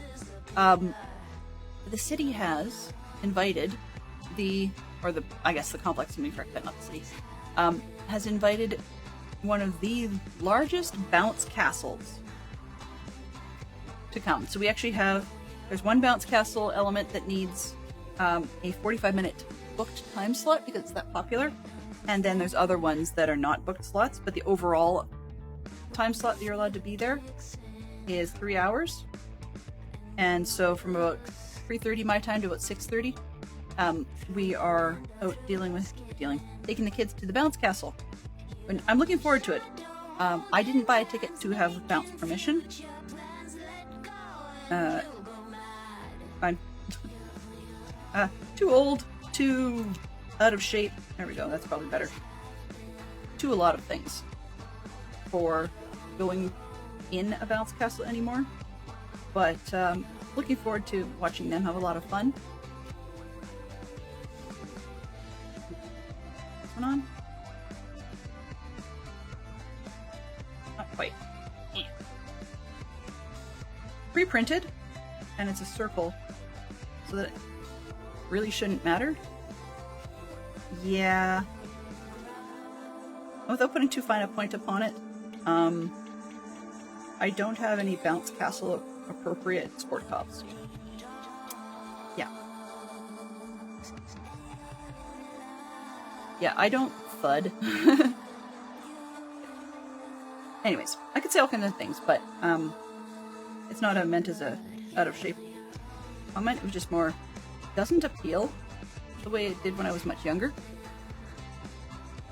When my kids were much younger, was it 1 year or 2 years? I can't recall off the top of my bean just because distracted and all that. But I think it was 2 years. We did bounce castle for their birthday. So there was an outfit in town that you could hire, and they would basically come set it up for you. I think we did that, was it 1 year or 2 years? And then there was another year that we did it where we basically went and picked up the kit from someone's garage, quite literally. And skip, hang on a sec. I don't know why that's...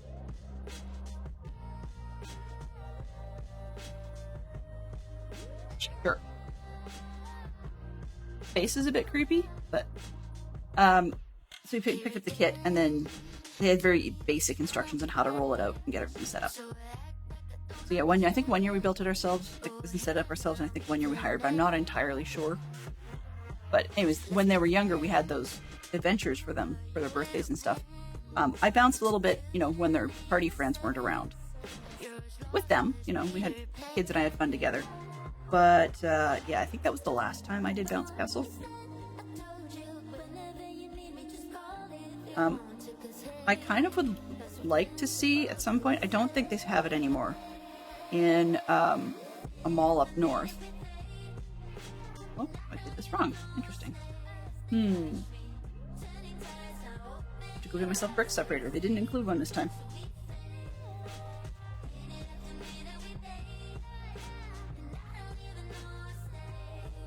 I don't think the mall up north has it anymore, but when I was younger, the mall to our north had, or in a northern city, with Archslander and stuff, had a bounce castle laser tag. So quite literally, you did all your sort of laser tag vest and laser tag gun and the whole 9 yards, and then it was inside a night glow, or well, you know, one of those like blacklight. That's what I'm looking for. Blacklight environment for the laser tag, inside a bounce castle. But that was kind of neat. Dangerous, but neat. Dangerous because people would bounce, like the doorways weren't even flat. You actually had to bounce over the ridge to get through the doorway. So they had doorways between different sections of it, and you actually had to like quite literally bounce over it, and people would dive through it, and a lot of blind corners and that sort of jazz, which is perfect for laser tag, the whole blind corner business, but it's not great for safety. And I got smashed into and had a nosebleed, and that's not why I don't like bounce castles. It's just that was when I said I will never play laser tag in one ever again.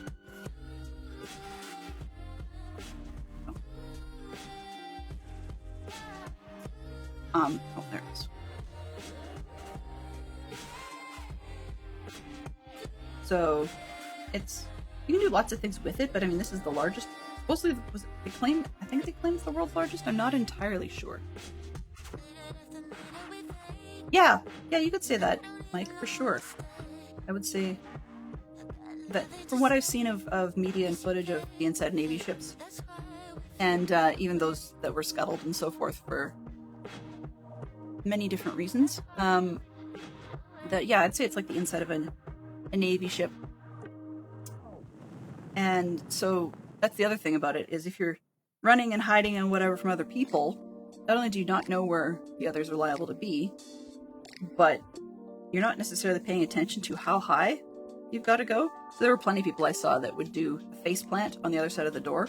And that's actually what happened to me, was I tripped over the door, did a bit of a face plant, and did not manage to roll out of the way successfully. And not, well, at least not enough to get sort of face down. Before somebody else came tearing through the door, they did make the jump correctly and flat on me. So, but I mean, it's an interesting concept. I would say running around playing like basic tag in not lights off kind of situation, and also not laser tag, but just generic tag, that might be kind of fun, but they're still liable to have you know, you would be liable to go flat on your face, not liable in a legal sense. Sticker time! Woohoo! Which one do we want? 3.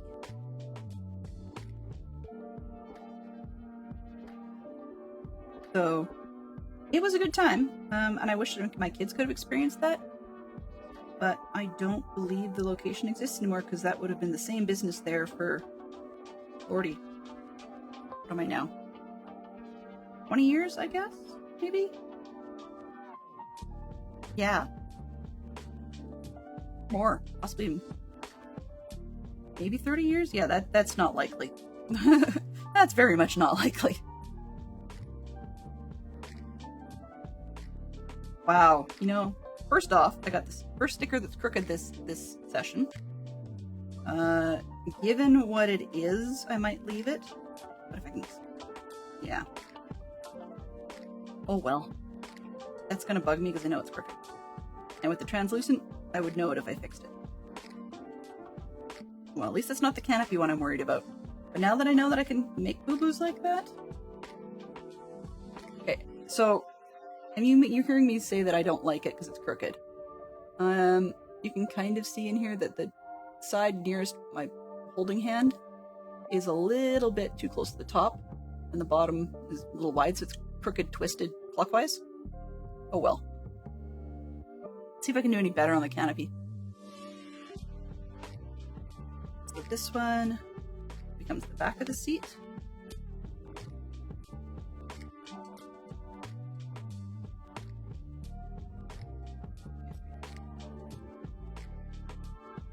One of the things that we've talked about, or why I do it this way, like with the Lego instructions on screen, it's not just so you guys can see it, but also when we're doing the booklets, I can't really zoom in because it eats too much of the space. But the other part of it is that we've got glare rolling off the booklets. But I think, I'm trying to remember which app this is, or not app, plugin.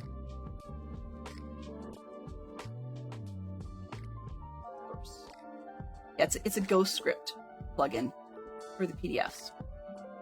And so sometimes I won't be able to download the instructions, but you know, me and my timings don't realize that until after we're already, in essence, live / too short for me to do otherwise. However, I do have a small business grade printer in my house, so if I know enough in advance that a set of instructions is not available, then I can actually scan to PDF from my own printer and then pull it from there. But sometimes it's a one-sheeter, like what was I doing? The Draco in the Forest, I think it was just recently. That one was definitely a one-sheet kind of thing that was not worth scanning, taking that much effort, because the payoff just isn't there. It would not have, I would have had to chop up the sheet funny, set it up to roll differently. Yeah. One thing if I'm scanning multiple pages of a booklet or something, but it's a whole, so the Alice in Wonderland thing. I can't remember if I had instructions for that. No, I don't think so. That was one that had I taken the time in advance, open the bag, which I didn't want to do, but had I done so, then I could have scanned those instructions to a PDF. But that wasn't a big deal, you know. We just try the lights and off we go. And you can see what happens when I get them bouncing off things and I've got cameras and whatever. And it's... lighting on me is not great. Which is part of why I'm so happy that I'm a hobby streamer. Because those that have to make money off this sort of thing, it's not an easy job. And I would not want to be them in a million years.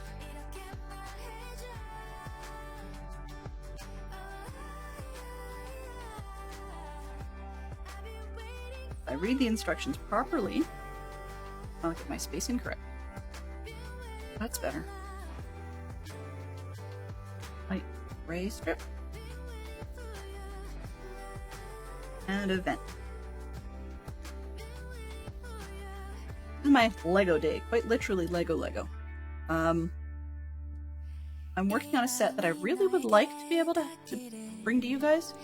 I have in the past, I think we may have mentioned this one, so it's probably an old story.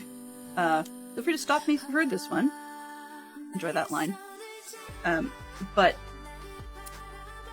it was in 2011, I believe, a set from Harry Potter, that for the Harry Potter theme, that was done as a Diagon Alley, with a Ollivander's wand shop, which I've tried to recreate that shop in Minecraft. That was a project when I was doing, oh boy, a few seasons ago now. I did Bedrock server. One season, yeah.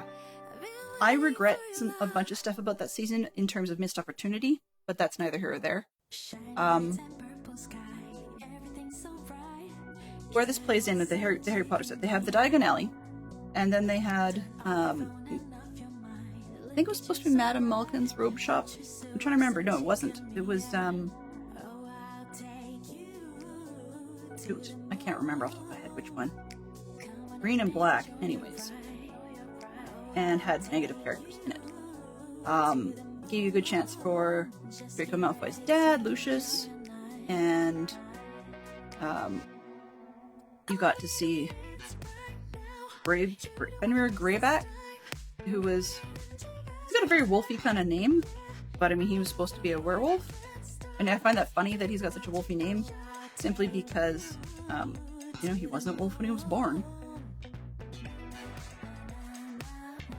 That's one of the things I find interesting about the Harry Potter world, is that they don't seem to go with inherited lycanthropy. It seems to all need to be passed on in terms of biting. So, yeah. Because it's a whole handful of changes to life. Anyway, where was I going with that? Oh, so, in that Diagon Alley set, I got it gifted free from one of our mutual acquaintances who was moving, because she wanted to sell it, but unfortunately didn't have all the parts to the Gringotts Bank. She had the other two buildings perfectly fine, and the vast majority of the minifigures, but the Gringotts stuff seems to have gone missing. So we got some parts of it, what she could find in her kids' Lego stash, because they were moving to England for his friend's daughter to go to college. For one reason or another, a lot of stuff that didn't pan out, and our friend ended up moving back to the States. But in the meantime, the point being, she had shipped us this thing because it was incomplete enough that she couldn't even sell it as a partial or incomplete. I'm kind of wondering about that, but I think it was that she just didn't have the time in her move schedule to be able to survive things not selling quickly. If it's a complete set, boxes, books, everything, then it will sell well. She didn't have the box for that Diagon Alley set, and she had all the booklets, so that's helpful. So anyways, she shipped us what she had. And I just skipped a step again.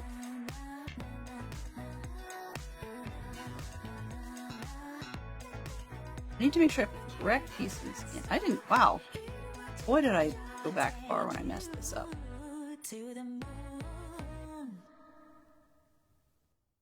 And you know what? I didn't actually mess it up. Exactly. Not exactly. Here I am wondering about this bit. This bit and that bit. I'm like, where are they? Because I put things on top, and where are they? Well, yeah. I need to read. Okay, so anyway, I have been attempting over time to complete this set, this Diagon Alley themed set. I like the scale. I like its version of Gringotts. Not to mention it was a good bit cheaper than the current stuff. And I like the scale better. To me, Gringotts Bank should be in all white, and the current one that is out right now is not. That's just one thing I'm not a huge fan of. But another element is that the new one, I think it's a bit bigger. So like they've changed. So I will say they've changed the scale of Diagon Alley a little bit. While Gringotts would be 2 floors, I think, in the one that I'm trying to complete. I'm pretty sure the existing one is basically the equivalency of like 3 or 4 stories high. And so all of the newer builds of Ollivander's and Madame Malkin's Robe Shop and the Owl, Ilop's Owl Emporium, and something else, I can't remember what the other one is. Weasley's Wizards Wheezes or something. I think, like, that's not forgetting the name, I think that's the one I'm referring to. All of those now are a different scale. So the modern Diagon Alley set, aside from being expensive, is a different scale. And the modern Diagon Alley set doesn't include Gringotts Bank, because of course that was released separately. But LEGO, in their who knows what level of wisdom, decided that they were going to re-release the Weasley's Wizard Wheezes. Now, I would like to have that set, specifically because it would fit in well with the one I've already got. So it's the wrong scale.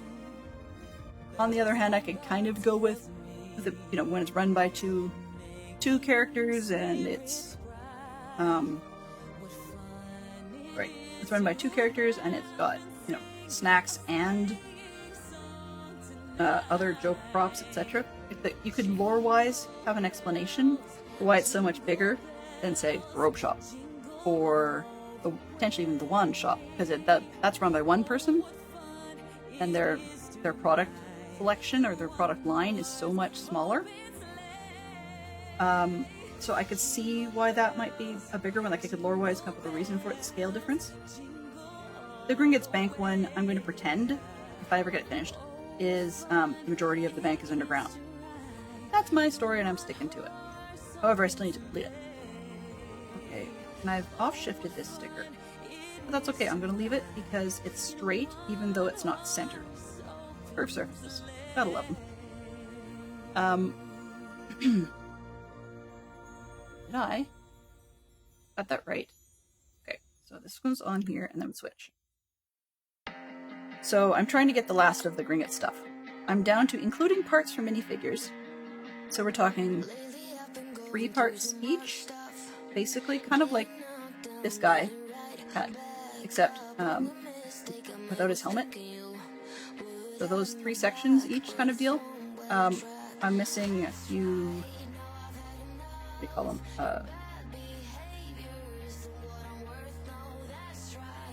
Why am I forgetting them? Goblins? Thank you. Oh. Excuse me a second. Coffee break.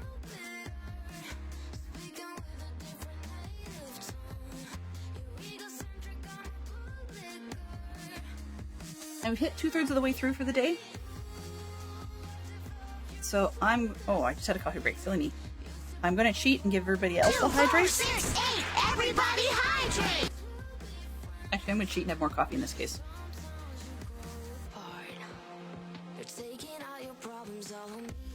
Not really a hydrate, but it'll help kick in a little bit more. Okay, so I'm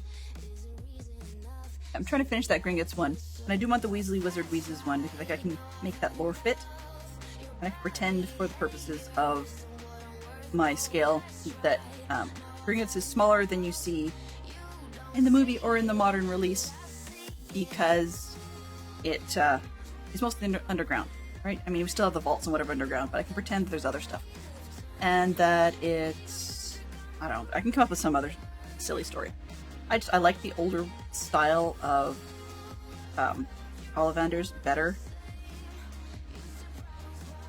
So we'll see about how that goes. But I'm down to, aside from the minifig characters, which I said 3 piece, and there's at least 2 goblins. Might have been 4. I can't recall. I'll have to look it up.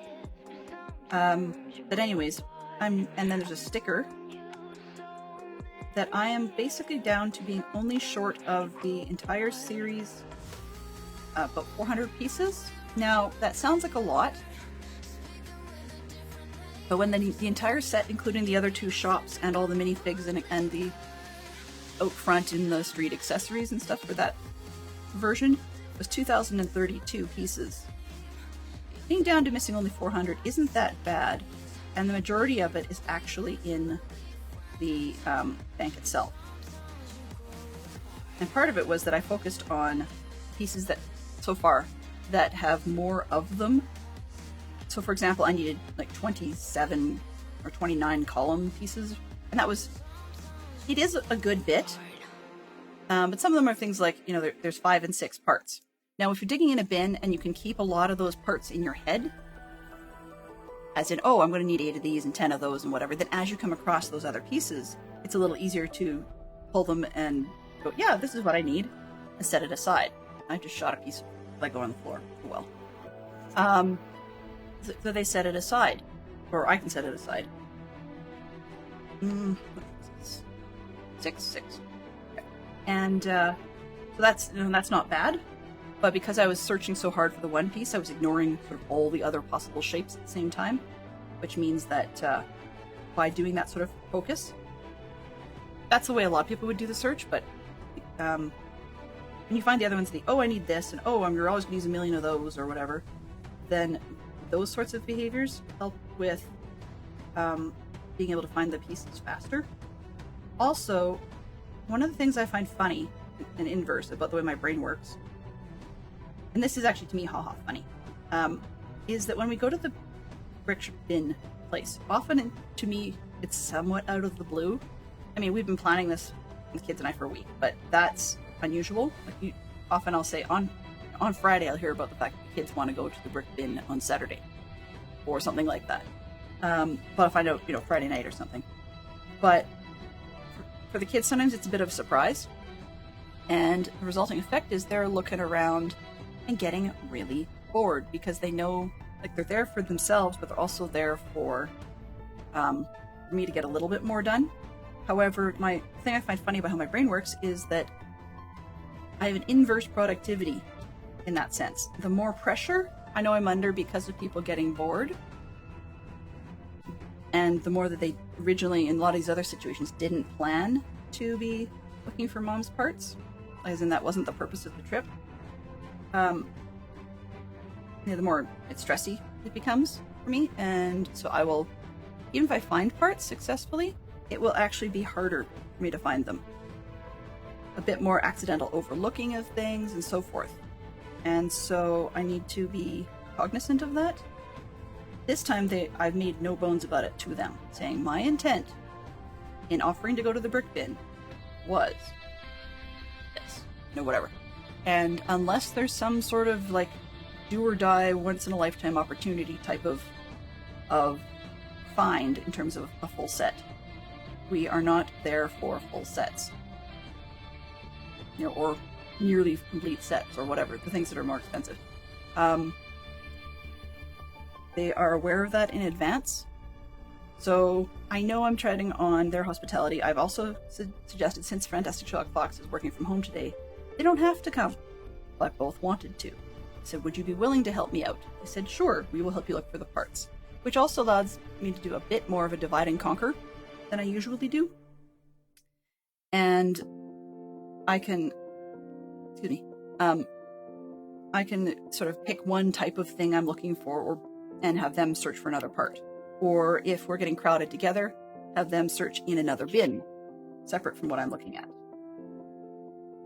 Okay, we are down to, these are spares. Those need to go somewhere, unless I missed. I did miss. There. And I know I'm missing a part right there because I shot that onto the floor, so give me just a second. There we go. Oh, found it. Smooth enough I couldn't pick it up with my sock. So they know that. But if I can get that set complete, then, or at least complete enough that it's all the build parts, then I will definitely be very happy to build that on stream. Okay, so I was wrong. I thought that we could actually play this set right out of Box 2. You sort of could. You've got the figure, right? You've got the main body of the plane. You've got the wingless bit. However, you don't have a prop. Kind of hard. I mean, even if you're doing the train tunnel bit that ripped the wings off, you don't have a prop. So yeah, you're not really going to be able to do that. The other thing is, even though it's claiming, to be the train tunnel section where it went in and it sheared the wings off, these are a bit of a problem. I mean, maybe you pull them off, and you've got the narrower set being just a little, narrower back being just a little wider than the front engine. I'd have to watch the scene again to see for sure. One of these days, it's an idea I've played with, but one of these days I will get to the point where we, or when my kids say, hey, I feel like doing a Lego stop motion, I'll be like, cool, can you help me with recreating a scene? But usually when they want to do a Lego stop motion, they've got ideas of their own, and I don't want to quell those.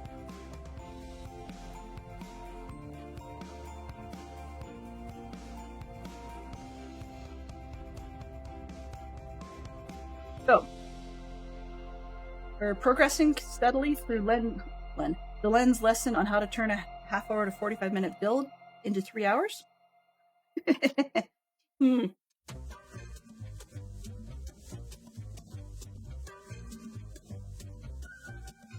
Oh, right.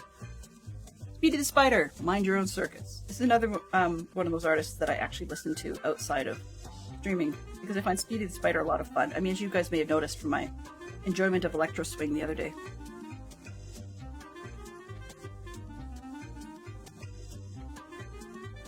So, yeah. Knowing what I know now about CPU usage, Fox and I are going to have a conversation and see whether or not things are in a place they need to be. Or whether or not I should look for other things. Other services, other ways of doing stuff. Alright. These are close enough. Semi-sorted, maybe? Semi? There we go. I can find everything. That's the important part, right? Great. Okay, and then that bit, we'll just let it do its thing.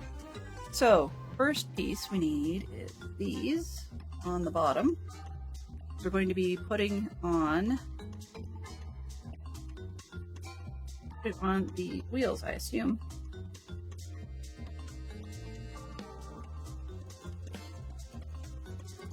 Yeah, 400 is a lot. I would take a second to look it up on the phone, but I'm hoping by doing the divide and conquer bit, it would help. I mean, now, the other things we need to keep in mind in terms of things that, oh, hey, cool, it's faux fire. The other thing that we need to keep in mind is things like when they say that they're counting individually every single little one of those crazy Lego gold coins that, frankly, are a nightmare to keep track of. So, 6 of one, a dozen of the other, I suppose.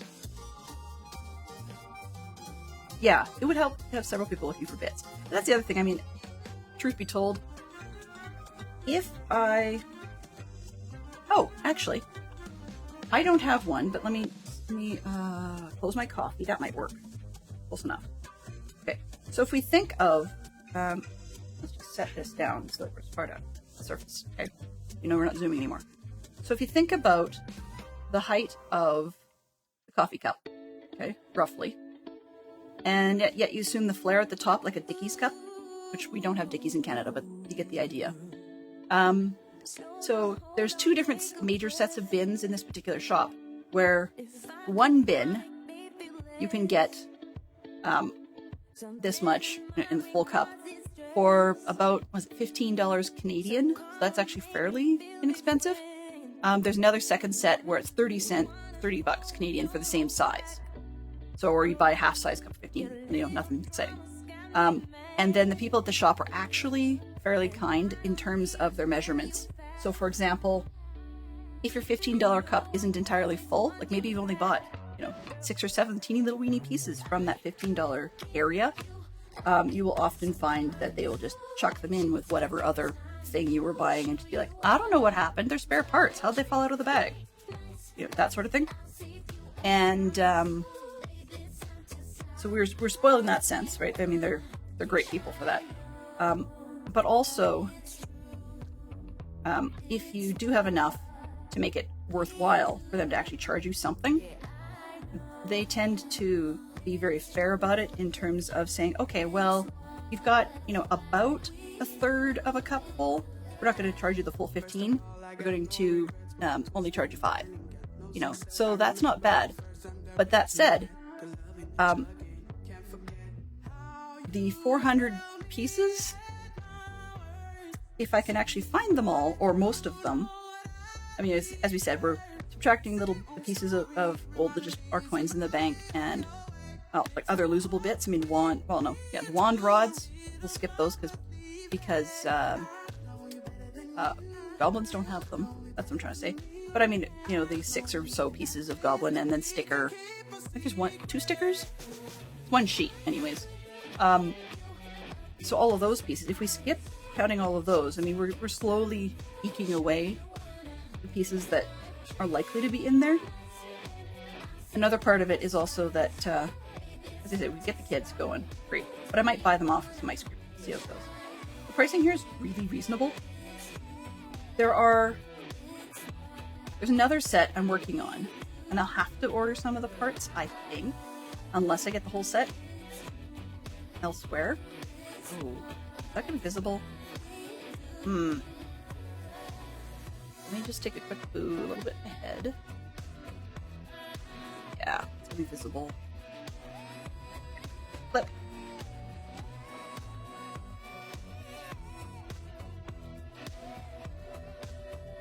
It's the injection molding point.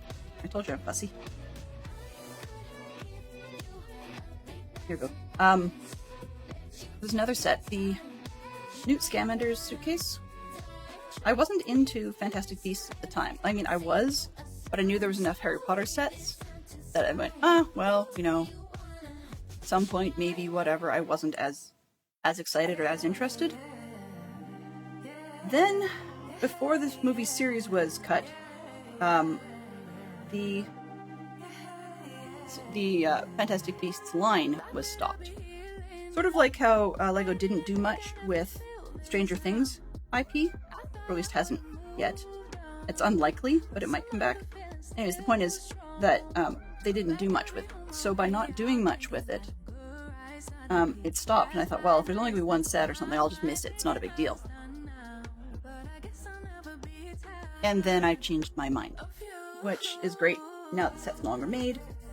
And so you very rarely see them come up locally in near completeness with all the creatures for about $60 Canadian without box. The one I saw was used, 60 Canadian. It had all the minifigs, which I thought was weird, but it did, and it had all of the characters. It just didn't have a box. So I was like, hey, I don't keep the box. I am that person, so whatever.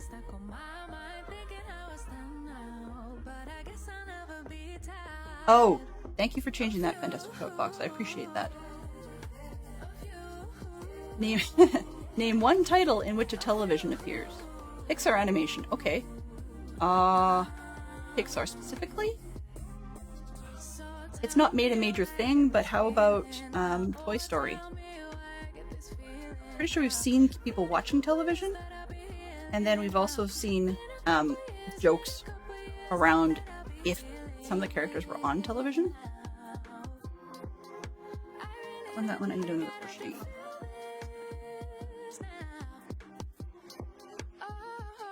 Okay, clearly this one doesn't matter which direction this pushing goes on, because I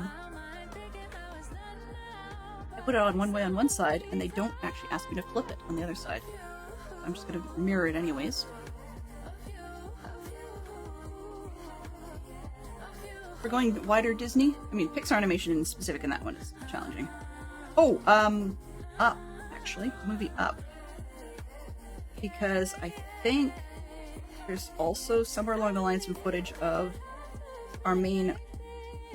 Well, by the time the major movie happens, the old guy Carl, as a younger guy, I think he's watched some of his Hero Months on... Because movies when it starts, but as he and his wife get older... I think it was television references. I'm not entirely sure on that one. Could be misremembering. Yeah. It was actually funny enough. Silly me. I could look over my shoulder. I'm pretty sure they put a TV in Carl's house in the Lego model. So that would imply that there is a movie reference for that. Because Lego doesn't usually add details that were not in the film. Big giveaway.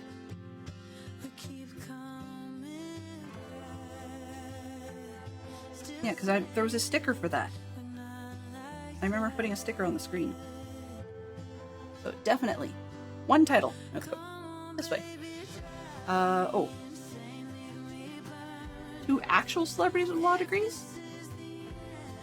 Huh. I have a feeling we're not going to know that one. But let's not roll it right away, because I could be wrong. Somebody might know that. Airplane. Ray. This one. And a little wheel. One of the... These wheels are neat. It's used in the back, but it's also a... Oh, there we go. Extra molding dot. No, we're fine.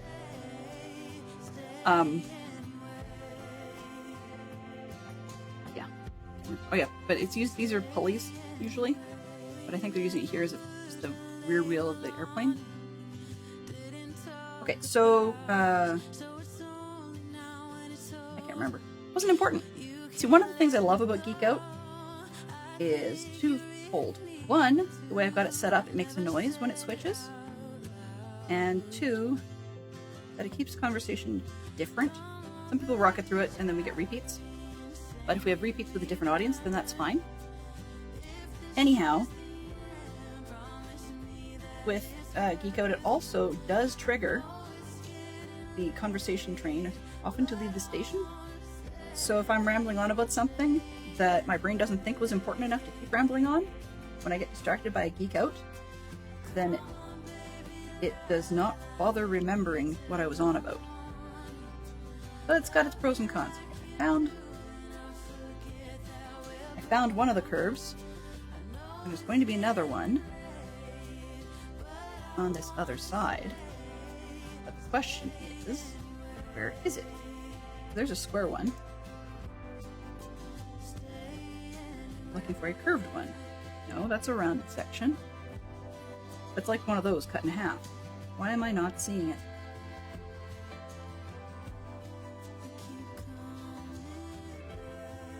There it is. It's hiding. It was hiding.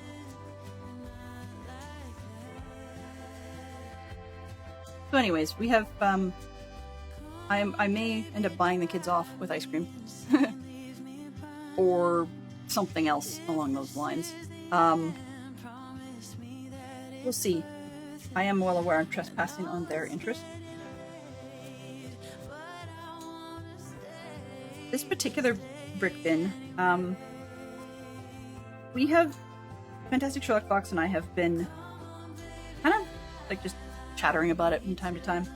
And we think it's a company, well, I mean, when I keep calling it a brick bin, you know, a bin for bricks, like it's kind of obvious. But it also is the company name. So, if you happen to be in Calgary, feel free to look them up.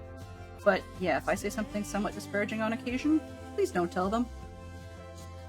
All that to say that usually they're very good, but we think it might be either a pair of partners, as in like romantically involved partners, but it could also be just different gender business partners. And they have two locations, and we've talked about on occasion our theories on who might be running what when. Oh. Okay. I guess I get to make my own decisions on color direction, I suppose. Or like the tip of the fins. Because they're using... I guess those are prop parts? Not entirely sure what those are. But they're not flat. Okay, you can see there's an angle there. And so if I don't have them all going the same direction, it looks weird.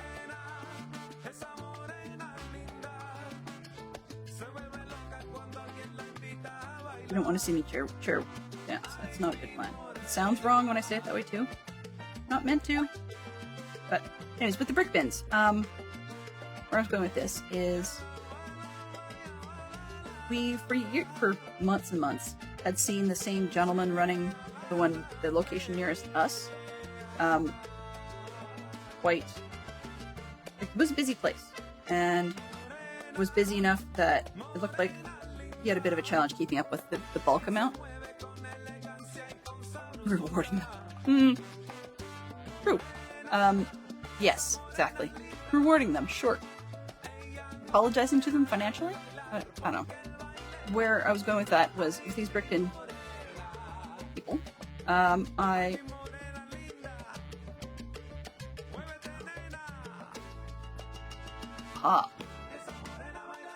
There's a cog in there, so I suspect we're going to be able to turn that. That'll be cool. Sorry, it was a busy place and stuff, but the bins were easier to dig through. It looked at one point like he was having trouble keeping up with how much was coming through in terms of like stock, I guess, for the loose bricks. And I don't know if that was intentional or not, because one of the nice side effects of that is, although theoretically you didn't have as much to dig through when you're looking for parts, the drawback was that you theoretically could miss something. I think I preferred it more when there wasn't as many parts in the bins to dig through, because he appears to have switched, and there's now a lady generally running this particular location. A lot of the stuff on the shelves that were kits, there's a different organization. Certain things seem to move, somewhat related to the interests that seem to be going on in pop culture at the time. She also has a, yes, a kit can go for big bucks with its box and so on and so forth, but if the box is not in pristine condition, it's been kind of bunged up a little bit, you can often get yourself a 30% discount, and it includes the box, but you're still paying well over what it would have been, Lego shelf ticket price. And these are usually older sets that have sat around for a while as well. So, I mean, that's great. It's not cheap by any stretch of the imagination. However, she's got that going on, whereas it's not something that we would have seen from the other gent. And the bins under this lady's direction are crazy full of parts. So, we're talking... If you think about a bin, maybe it's like one of those sets of, say, like Rubbermaid drawers or something, or IKEA-esque drawers that are about 8 inches deep, maybe? Something like that. Could be 6 to 8 inches deep. Then this thing will be probably only about 1 inch from the top in terms of being full. And that's not great if you're trying to dig through for specific parts. On the other hand, I mean, she will have, or does have, fewer bins laying around in terms of things on the counter. Like, it was creepily clean. And it wasn't just the hour we were there. Like, I got the impression that that's what it's like all the time under her direction.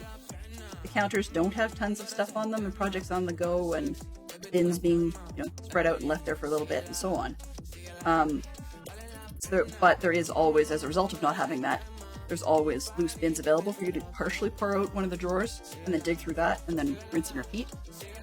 Which is great, but yeah, it's great on one hand, it's a pain in the other. So we'll just have to see if that pouring stuff out works better this time for me, rather than just digging by hand through the bins. But when they're more full than the other gentleman keeps them, it's a little bit tough to dig through. Hence, the younger eyes will be useful. So yeah. But on the, so she's got a lot more of the bulk Lego has been sorted and dealt with and moved. Whereas his, we go in there and there would often be small trunk size Rubbermaid bins just sitting around with bulk Lego he has not gotten through sorting yet. Yeah, like if I had all the pieces sorted in the way that Dadcraft talks about, in terms of getting, in terms of getting things into individual parts. So one drawer has, all of the rubber wheels in it. Cool. I could see that. This is not that. This is like white. Within reason. I mean, there are separate things like plates will be separate, and so special parts will be separate. Oh, okay. This is. I got a fingerprint already. Fantastic. Oh, I guess I'm peeling too. That doesn't help. Yep, there's 2 fingerprints. I'm oily and it's taking all of the oils off me. Great. Okay, so we need to... I ruined enough that I did. Wow. The more fingers, the merrier. You can see them even on camera. Oh, no, not there. Yeah. Great villain. Okay, well, we're gonna have me permanently as a part of this Lego. I need to... Oop, you're gonna see my hair probably. Because, eyelash. Scratch. Because I need to try and center this. I only get one shot at it.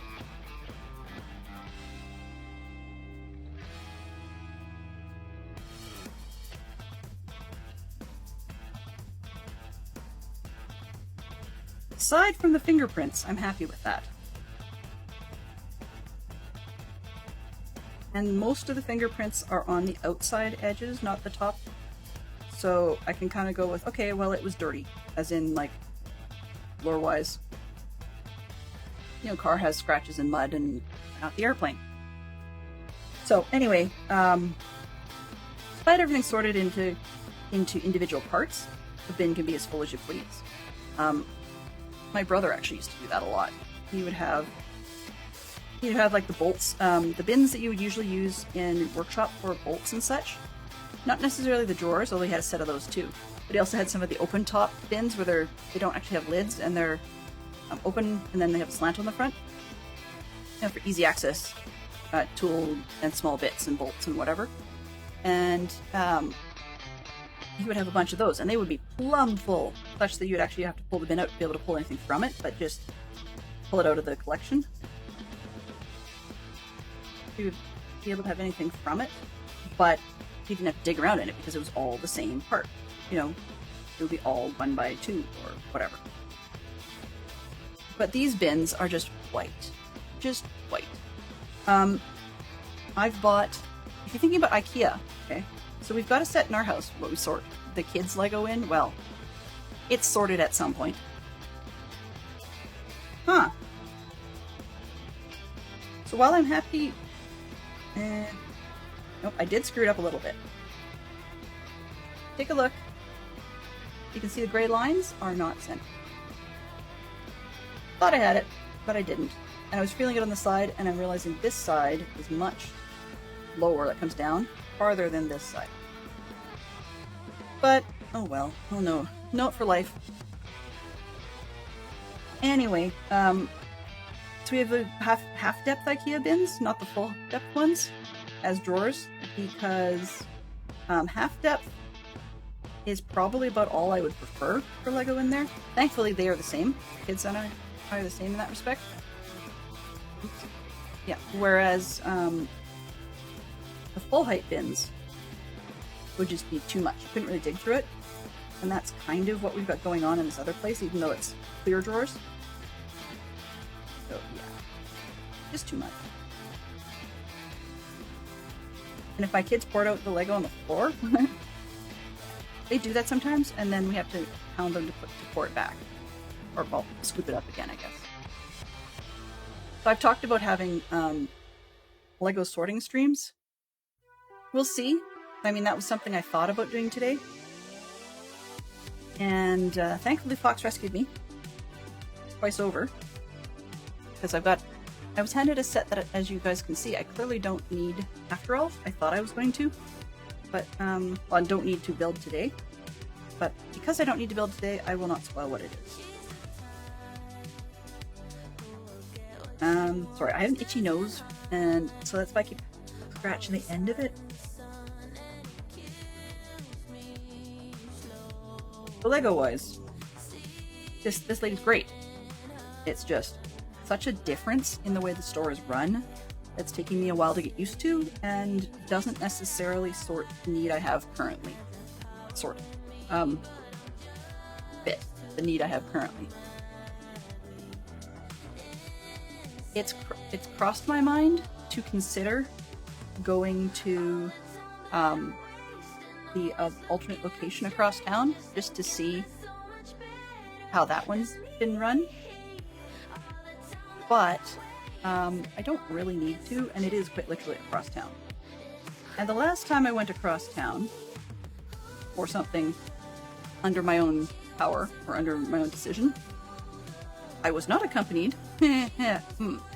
I was not accompanied, and so I ended up at a card shop and bought a bunch of magic cards. And it wasn't necessarily a bad thing, but it wasn't necessarily the smartest move either.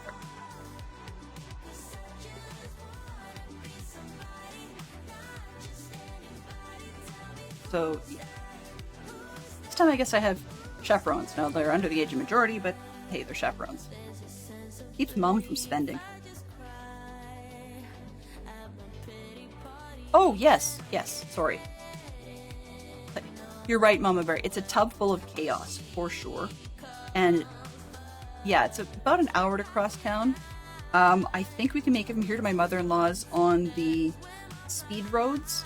So, like, highways, I guess, but yeah, highways. And we can get there to her place in about 45 minutes. assuming that there's no major traffic snags and that all of the traffic lights involved on the more minor streets are in our favor. And that's following the speed limit. Because when we, everybody knows when you need to make up time for some reason or other, that it's tempting to go a little bit beyond the speed limit, and I have done it. A lot. So yeah, it does take a while to go across town.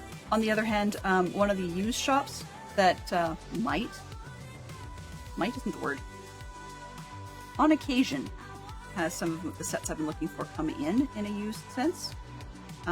They different companies, not Brickbin, and they had for a while. They had the one. I haven't looked to see if it's still there because it'll burn a hole in my pocket. It's one of those, if you look, you'll want it. But they had the Fantastic Beasts set I'm looking for, complete with original manual and built, I believe. I can't remember if it's built or if it's not built. And it had all the parts, like everything. The only thing they didn't have was the box. And that was $4.60 Canadian. Thus far, I think maybe I've spent $20 to $25 on parts so far, because there was a partially built one that the Brickbin was selling for $20, and I honestly thought, hey, I can get the rest of this, and don't worry about the beasts, that's fine. We'll buy those separate later. Yeah, till I found out the price. But anyway, so I was tempted to consider tearing that suitcase apart and buying the original, like the all-in-one thing. But then that shop is north of town, so technically it's in the neighboring city north of us. I mean, we do sometimes go to a mall between here and there, but that's not thing. And the other part of it is, the other one is mail orders / come pick it up at our house, like at the garage of our house kind of thing. And I don't think they're open like all the time. I'm not entirely sure. I'd probably have to phone and find out how that would work. So, a lot of reasons that I shouldn't do that, because, yeah, while it's an adventure, is it something I really need? No. And it's also not a good time of year as well. I mean, we are fine in terms of finances. Often look more so. But the point in this particular scenario is that, like everybody else, when school rolls around, there are school things that need to be done. There are activities that need, refreshed registration. And so those aren't cheap, And then there's any last-ditch costs for adventures for the summer, and paying off the adventures we've already had for the summer. Like, I paid off a good amount for quite a lot for our Jamboree adventure we had earlier this year. People think camping is cheap. Even if you drive out, it's not exactly cheap.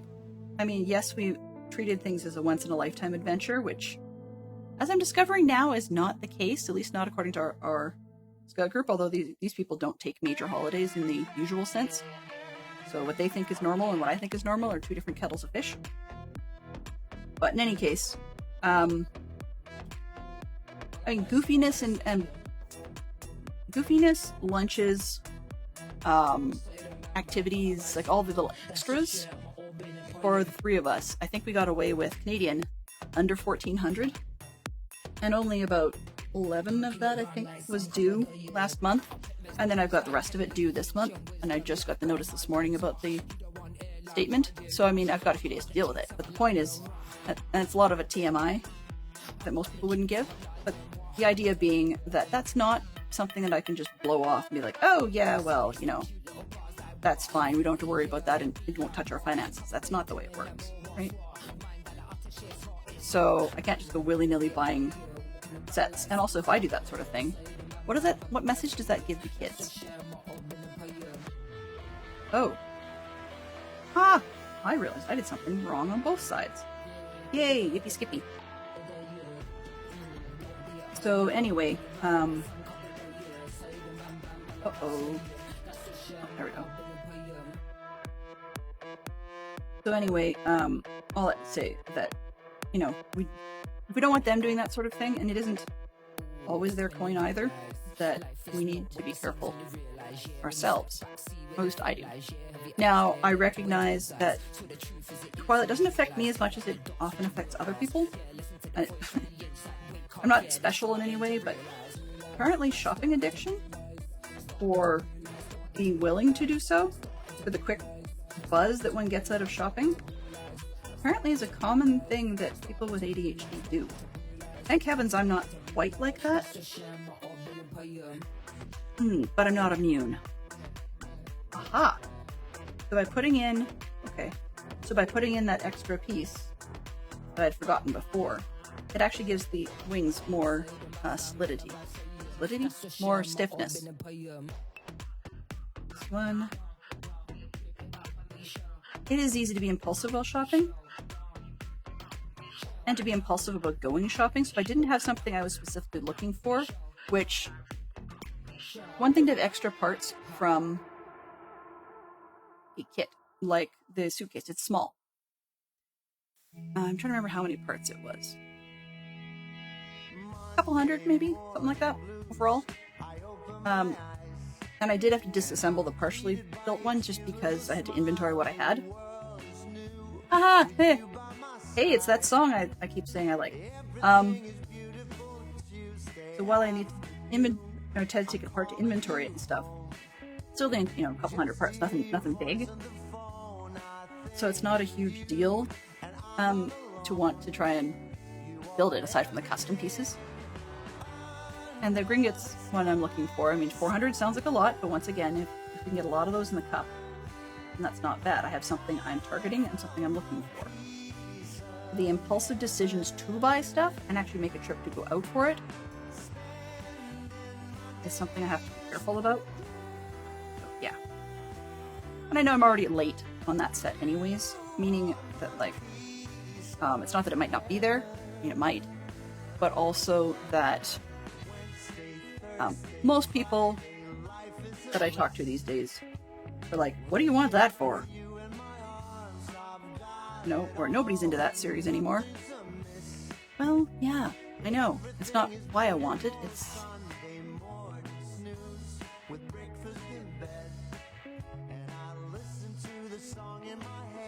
It doesn't make sense. I cannot explain to some people why, in some cases. These ones... Oh, okay, those are the same, so it doesn't matter. Wait, hub? Whoa. Right? Lego group. Put that one.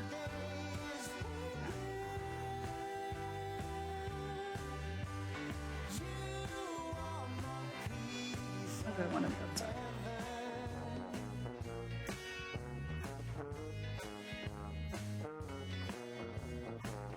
So anyway, I have enough trouble storing things. Shouldn't be really looking for more. It's a completionism thing, I guess. Yeah, it's about what I like, and what I like isn't popular for a lot of reasons. But there's a lot of people just can't separate. Okay, so, excuse me, sorry. Next one. Ooh. Thanks, we're done. Huh.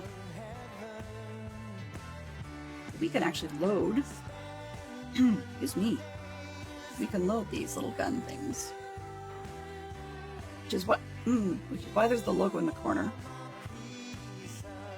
Or the don't shoot this in people's eyes. And we have extras. And we have lots of extras because we love extras for everything. Alright, so we have a little gent that needs to get in his airplane, maybe. Come on. How the? Lego. There we go. Okay. The little gent in his airplane. Come on, buddy. Put your hands up and actually fit in your airplane.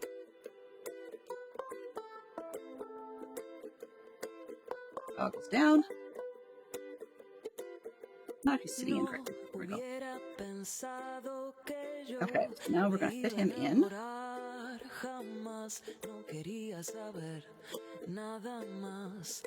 Okay, and then we've got this. So I'm going to, yeah, get my hand out here before it actually goes anywhere. I don't know where this is going to go, but you've got that, and you can go. Boink. Oh, it goes so fast you can't even show it on camera. Are you out here?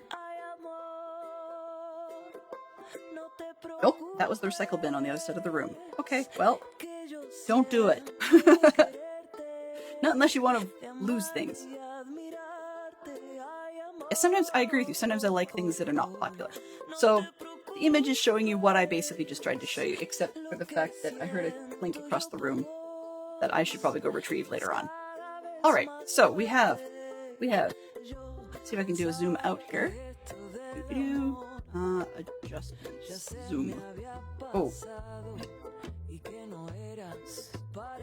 Car with Indian friend. The Indian is dad. Actually, let's do an angle. Put that underneath. Oh, that didn't help. Do I have anything around here? Maybe. Use the white. Yeah, that'll have to do. Alright, so you can see them. And then we've got the airplane. Let's move that up as well. Okay, we'll zoom out. It's down there. And the sign that says we're going to Berlin. Well, sort of, kind of, maybe. So that's the set. 13 minutes to spare. Woohoo! 13 minutes to spare. Okay, I can deal with that. So, 13 minutes to spare. We have one other thing to do, and I will just show you. I went on about the boo-boo I made last night, so I'll just show you what I did. Give me a second to launch that. And I'm not even going to go be right back. I'm just going to move the keyboard and change scenes. Live. All right. Launch the game, which we can handle, I hope. Apologies for any freezing that might happen.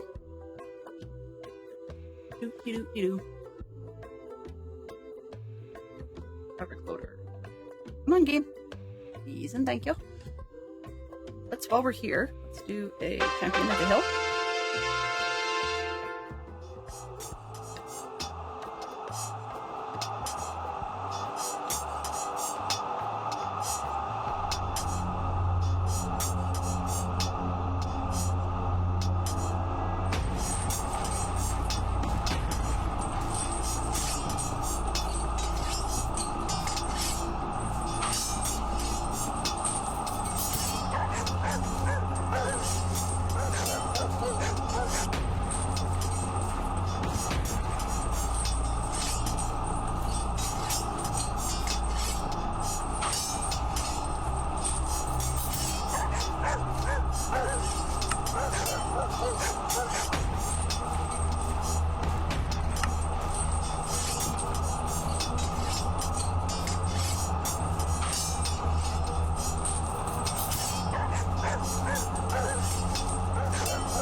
Congratulations goes to Mike Burton as the champion of the hill using the frying pan. All right. So, we're under 10 minutes, but I'll just show you real quick what we got going. We're in a creative flat world, as you saw me load in. And we have, let's roll this one. We have, these are the mansions, right? These are the 1-to-1 scale that a mansion should be.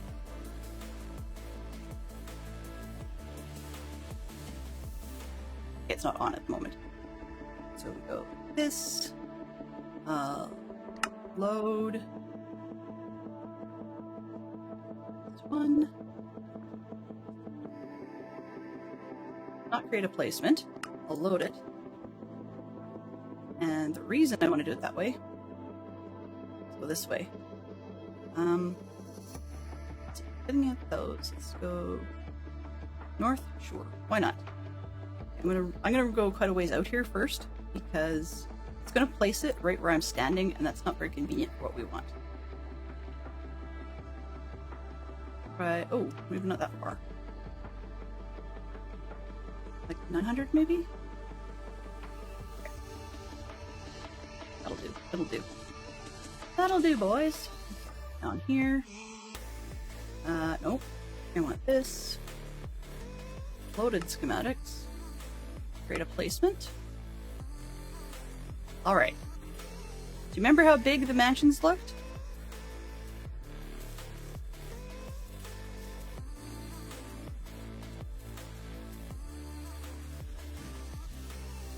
Yeah. And this is not the finished color corrected version. So you can start to see there's a little bit of a problem. Right? I'm gonna back this up a little further. Yes, oh dear. Yes, oh dear. But you can also see from this one, I don't remember how many blocks tall it was. What do we have? We're at 145? Or are we? Okay, let's go down. I'm standing on 4, so whatever the height is, I think it's probably going to be about 110 is my guess. Which I can probably pull a little bit off that. Oh, no, it's not. Not that high. It is. I'm gonna stand here. Oh, there's a pink. Okay. I missed one. Working on getting rid of those last night. I think I'm about 90 blocks high for the roof, and then I added one layer. So we're 91 blocks high. You can clearly see over the mansion. Now, while yeah, now it's not full. Like, I mean, it's hollow on the inside. So that's fine. I can probably pull 3 or 4 levels off of it, which makes it a little bit smaller. But the amount of detail we lose by doing so is quite notable. So, yeah. Now, I don't actually have a problem with a portion of this sticking out of the water, but definitely looking at the width we've got. Come on. That corner. Let's fall. There we go. And now, come on. Speed run. No. Come on. This way. Thank you. So looking at the width we've got is kind of the big deal. I mean, yes, it's a big project, but kind of a big deal. Our space by length is not good, but if I use the spot that was a ravine, I could probably make the width work. So yeah, Fox and I'll have to decide whether or not that's feasible. I mean, as you can see, like a player is only 2 blocks high. So if I was to put a player in these windows, they're huge, right? I don't need it to be that big. Need to figure out what to do with that. Built only the upper half, the rest got stuck in the mud. Yeah. So one of the other things we can do with this, let's go in. Oh, no, that's not what I want. I want placements. I configure this one and then go down to the materials list. So missing means it's not currently in my inventory. Okay. But the total number of blocks for the white terracotta, you can see on the screen there what I was talking about while I was building Lego. Just a few. Just a few. So, I mean, we can do it. It's just that it's going to take a bit. And also there's colors I didn't pick earlier. Like I forgot about the line work, so that's why there's brown in here.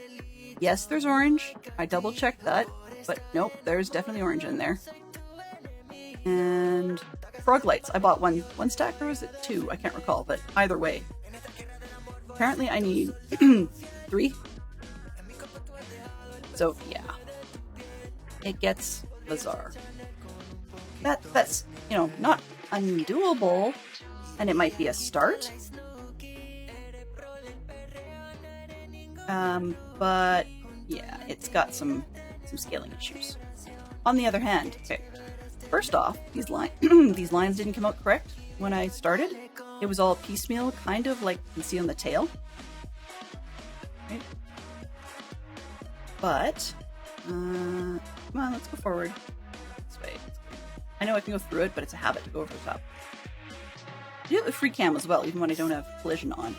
But as I corrected the other side slowly, and actually spent the effort and time to do it last night, which was sort of annoying. Yeah, I spent a good amount. So when you do the thing, it doesn't come out with the nice lines, right? It comes out with the mess. You can see in these red sections, it's actually supposed to be outlined by the dark color. And so all that to say that I went and put a bunch of work in last night that I think will probably be trashed and start again. But yeah, it's the scale. I mean, one of the other perks though is one of the pieces I was thinking of doing as a design later in the year. I talked about doing the Hall of Doors, which is truthfully it's related to, in the movie there's a section where the 4 Beetle characters are running around inside the sub and checking it out and finding a whole bunch of different rooms, and they go in one door and out a completely different one, even though they supposedly came back out the same room. So like when you open a door and go through, you're coming out a door just farther down the hall. And I thought about doing some sort of representation of that, and it was going to have to be a diorama of its own. But this thing is big enough that if I sneak into the inside, minus the viewing platforms, which I assume were made for putting microfigs or something in when it's a 3D printed model. Anyway, aside from these viewing platforms around the windows, the rest of it's hollow. So I could do a lot of that sort of stuff, you know, inside. Like I could do, you know, the Hall of Doors, or I could do, if I wanted to reference the Yellow Submarine song even harder, fake out some sort of engine room. I don't think it's worth it, because then that would be my project for the season, to do all those extra interior pieces. But, yeah. Oopsie-daisy. So, yeah, long story short, is that. Now, I don't know if I have enough juice to pull this off. Maybe? I guess I can quit that. Where is this? Don't have anything cheaty. Oh, I do, actually. Okay, let me load file. I was going to use no file chosen. Load mesh. Fine. Hush. I don't need dings and stuff. Downloads. It's not showing my name, so we're good with that. Let's close the window. Escape. Escape. Quit. What we're going to do is overhead cam. I have the desktop on here. I do. This one. I'm going to close that. The capture. Am I capturing? I think I got it. Quit. Oh, nope, it's not. Properties. Memory monitor? Yes, please. Cancel. I know why. Look at the wrong source. Lego display capture. Live. Oh, this one.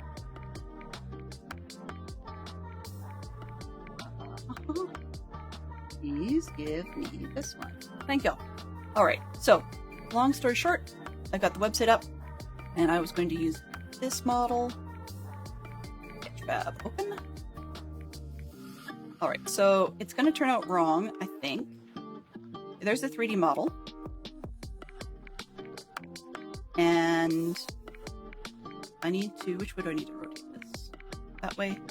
X, Y, Z. Green. Okay, so around the Z. No, that's not it. I want. It's Y. Negative 90. And then we'll reload that one. Okay, wrong one. 0. What is this again?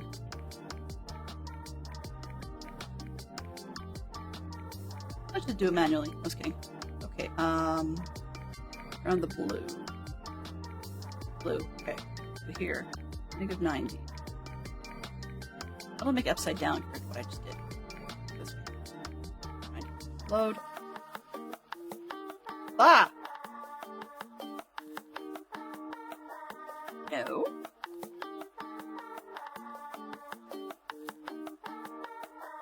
Last time. Because we're overtime. Okay. We can deal with this. Alright, so we see we've got the sub. And it's all janky colors. Right? So then what I would do after that is if you reload it, it keeps picking color set after color set after color set. And I'm just going to do it one more time because... No, not pink. That's worse. Blue doesn't show what I want. I guess... Oh, that wouldn't help either. This'll do. This'll do. This makes my point. Alright, so we can see we've got different color sets, but the problems are some of these are linked together. So the tail is linked with these pipes at the top. The person who's made that Sketchfab design that I was working with, they didn't originally put these colors in, but they had different stuff. So the pink, if I go over here and I choose from downloads, where did I put that? This one? Textures. Colors main, open. Okay, and just leave it like that and update. There we go. So we can see the idea of most of the sub. That gets us what we need for the purposes that I'm looking for. Okay, so I can muck around with all these other colors and get them to be whatever colors I need them to be. And weirdly enough, the windows aren't bad. And the rails aren't bad. Actually, I might just work off this one. But the point being, you can see that the tail and these pipes are the same color. So I'd have to pick the right one and choose whatever color I wanted. So let's go with the green. And we're going to pick a color off the top. And we'll update that. Yeah, so then we get green. So you can see it's not ideal. Okay, pick. Yellow is not right for other things. Oops. Okay. Go up here. This yellow. And we'll just update. Sure. So anyways, the long and story short is I do that. Now what I wanted to show you is if we pick the height, okay, if we constrain by the height, what do we say we were at? We were at 90. Okay, so if I just tell it to turn it into a voxel map, before ever assigning Minecraft blocks to it, this is what you get. Okay, so that's why it turns out the way it does, is you can see all the differences that we lose. The default suggested 80. Okay, so when I do 80 blocks, that's right up to the top of these pipes. You still, it's there, but there's a lot more work to fix the various bits that don't quite look right. I might be able to shave off a bit more. We'll have to see. Let's see. So if we go, let's say we only make it 50 blocks high, because of course that changes the volume, right? The length of it gets shorter each time. So if I change it to back into this one just for fun, and then go here. Yeah, 50 loses so much of the detail, even in terms of pure shape, right? Colors aside, and the windows and such down here, they're still 3 blocks wide, right? So what can you do? Not much. If I let it have the entire catalog of full-size blocks in Minecraft on this 50 high unit, it gets worse. I'll turn off dithering because dithering just makes it a mess. Dithering. No, off please. Okay, I'm not even playing with anything else. We can get color accuracy more defaulted and stuff, and smoothness cranked up. There's a bunch you can play with. The point here is if I say, okay, take the default settings and add any block that it knows about in Minecraft, we get this. which still looks janky city.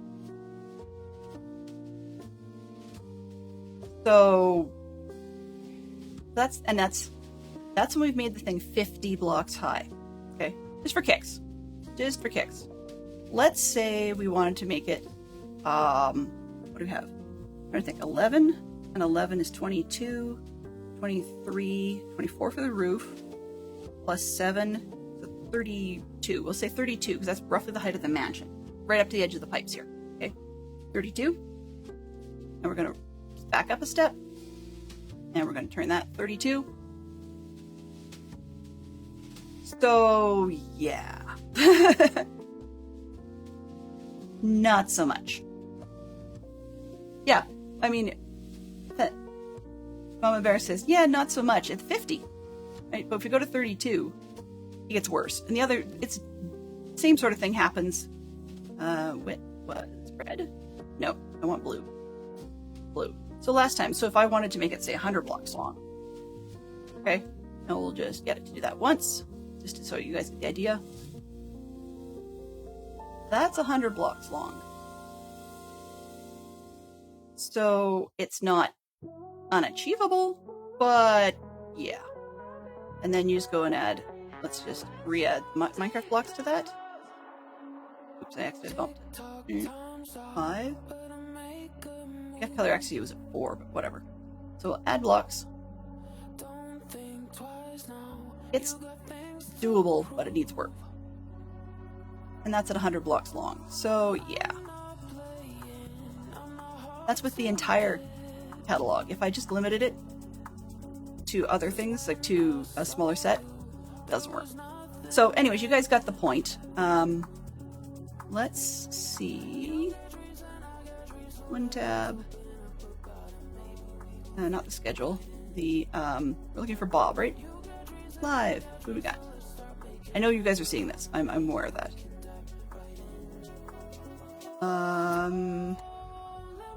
Reload.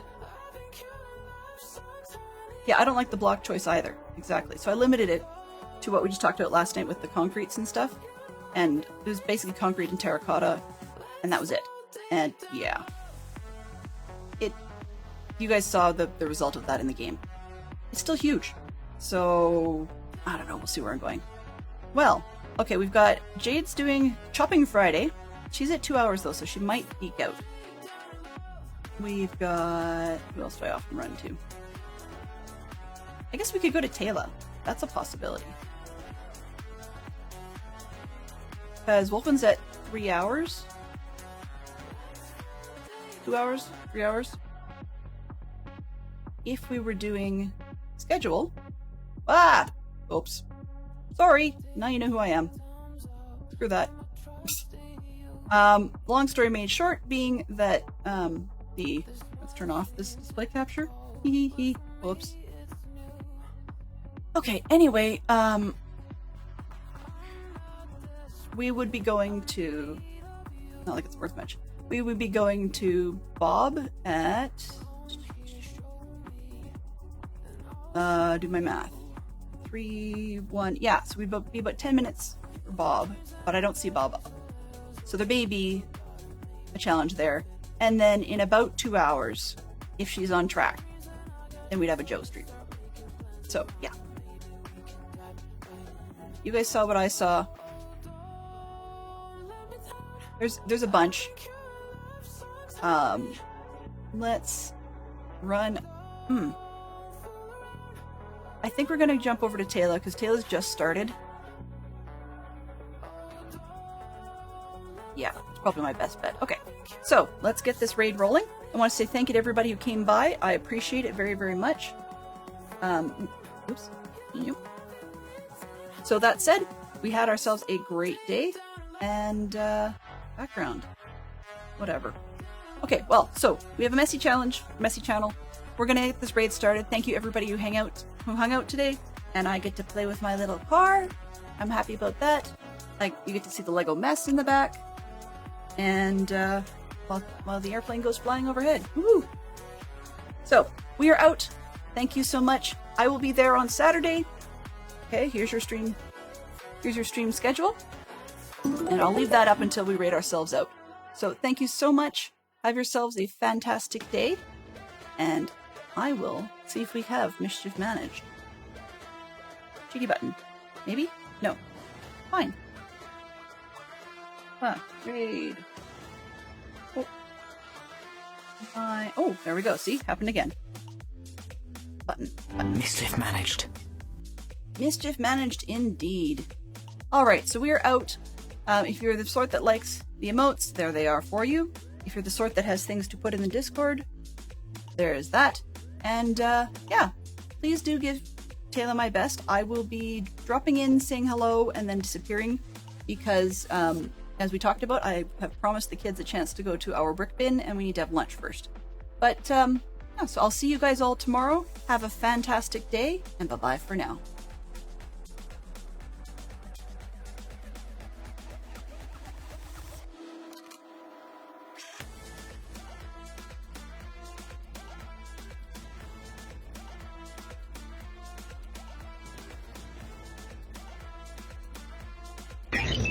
Transfer complete.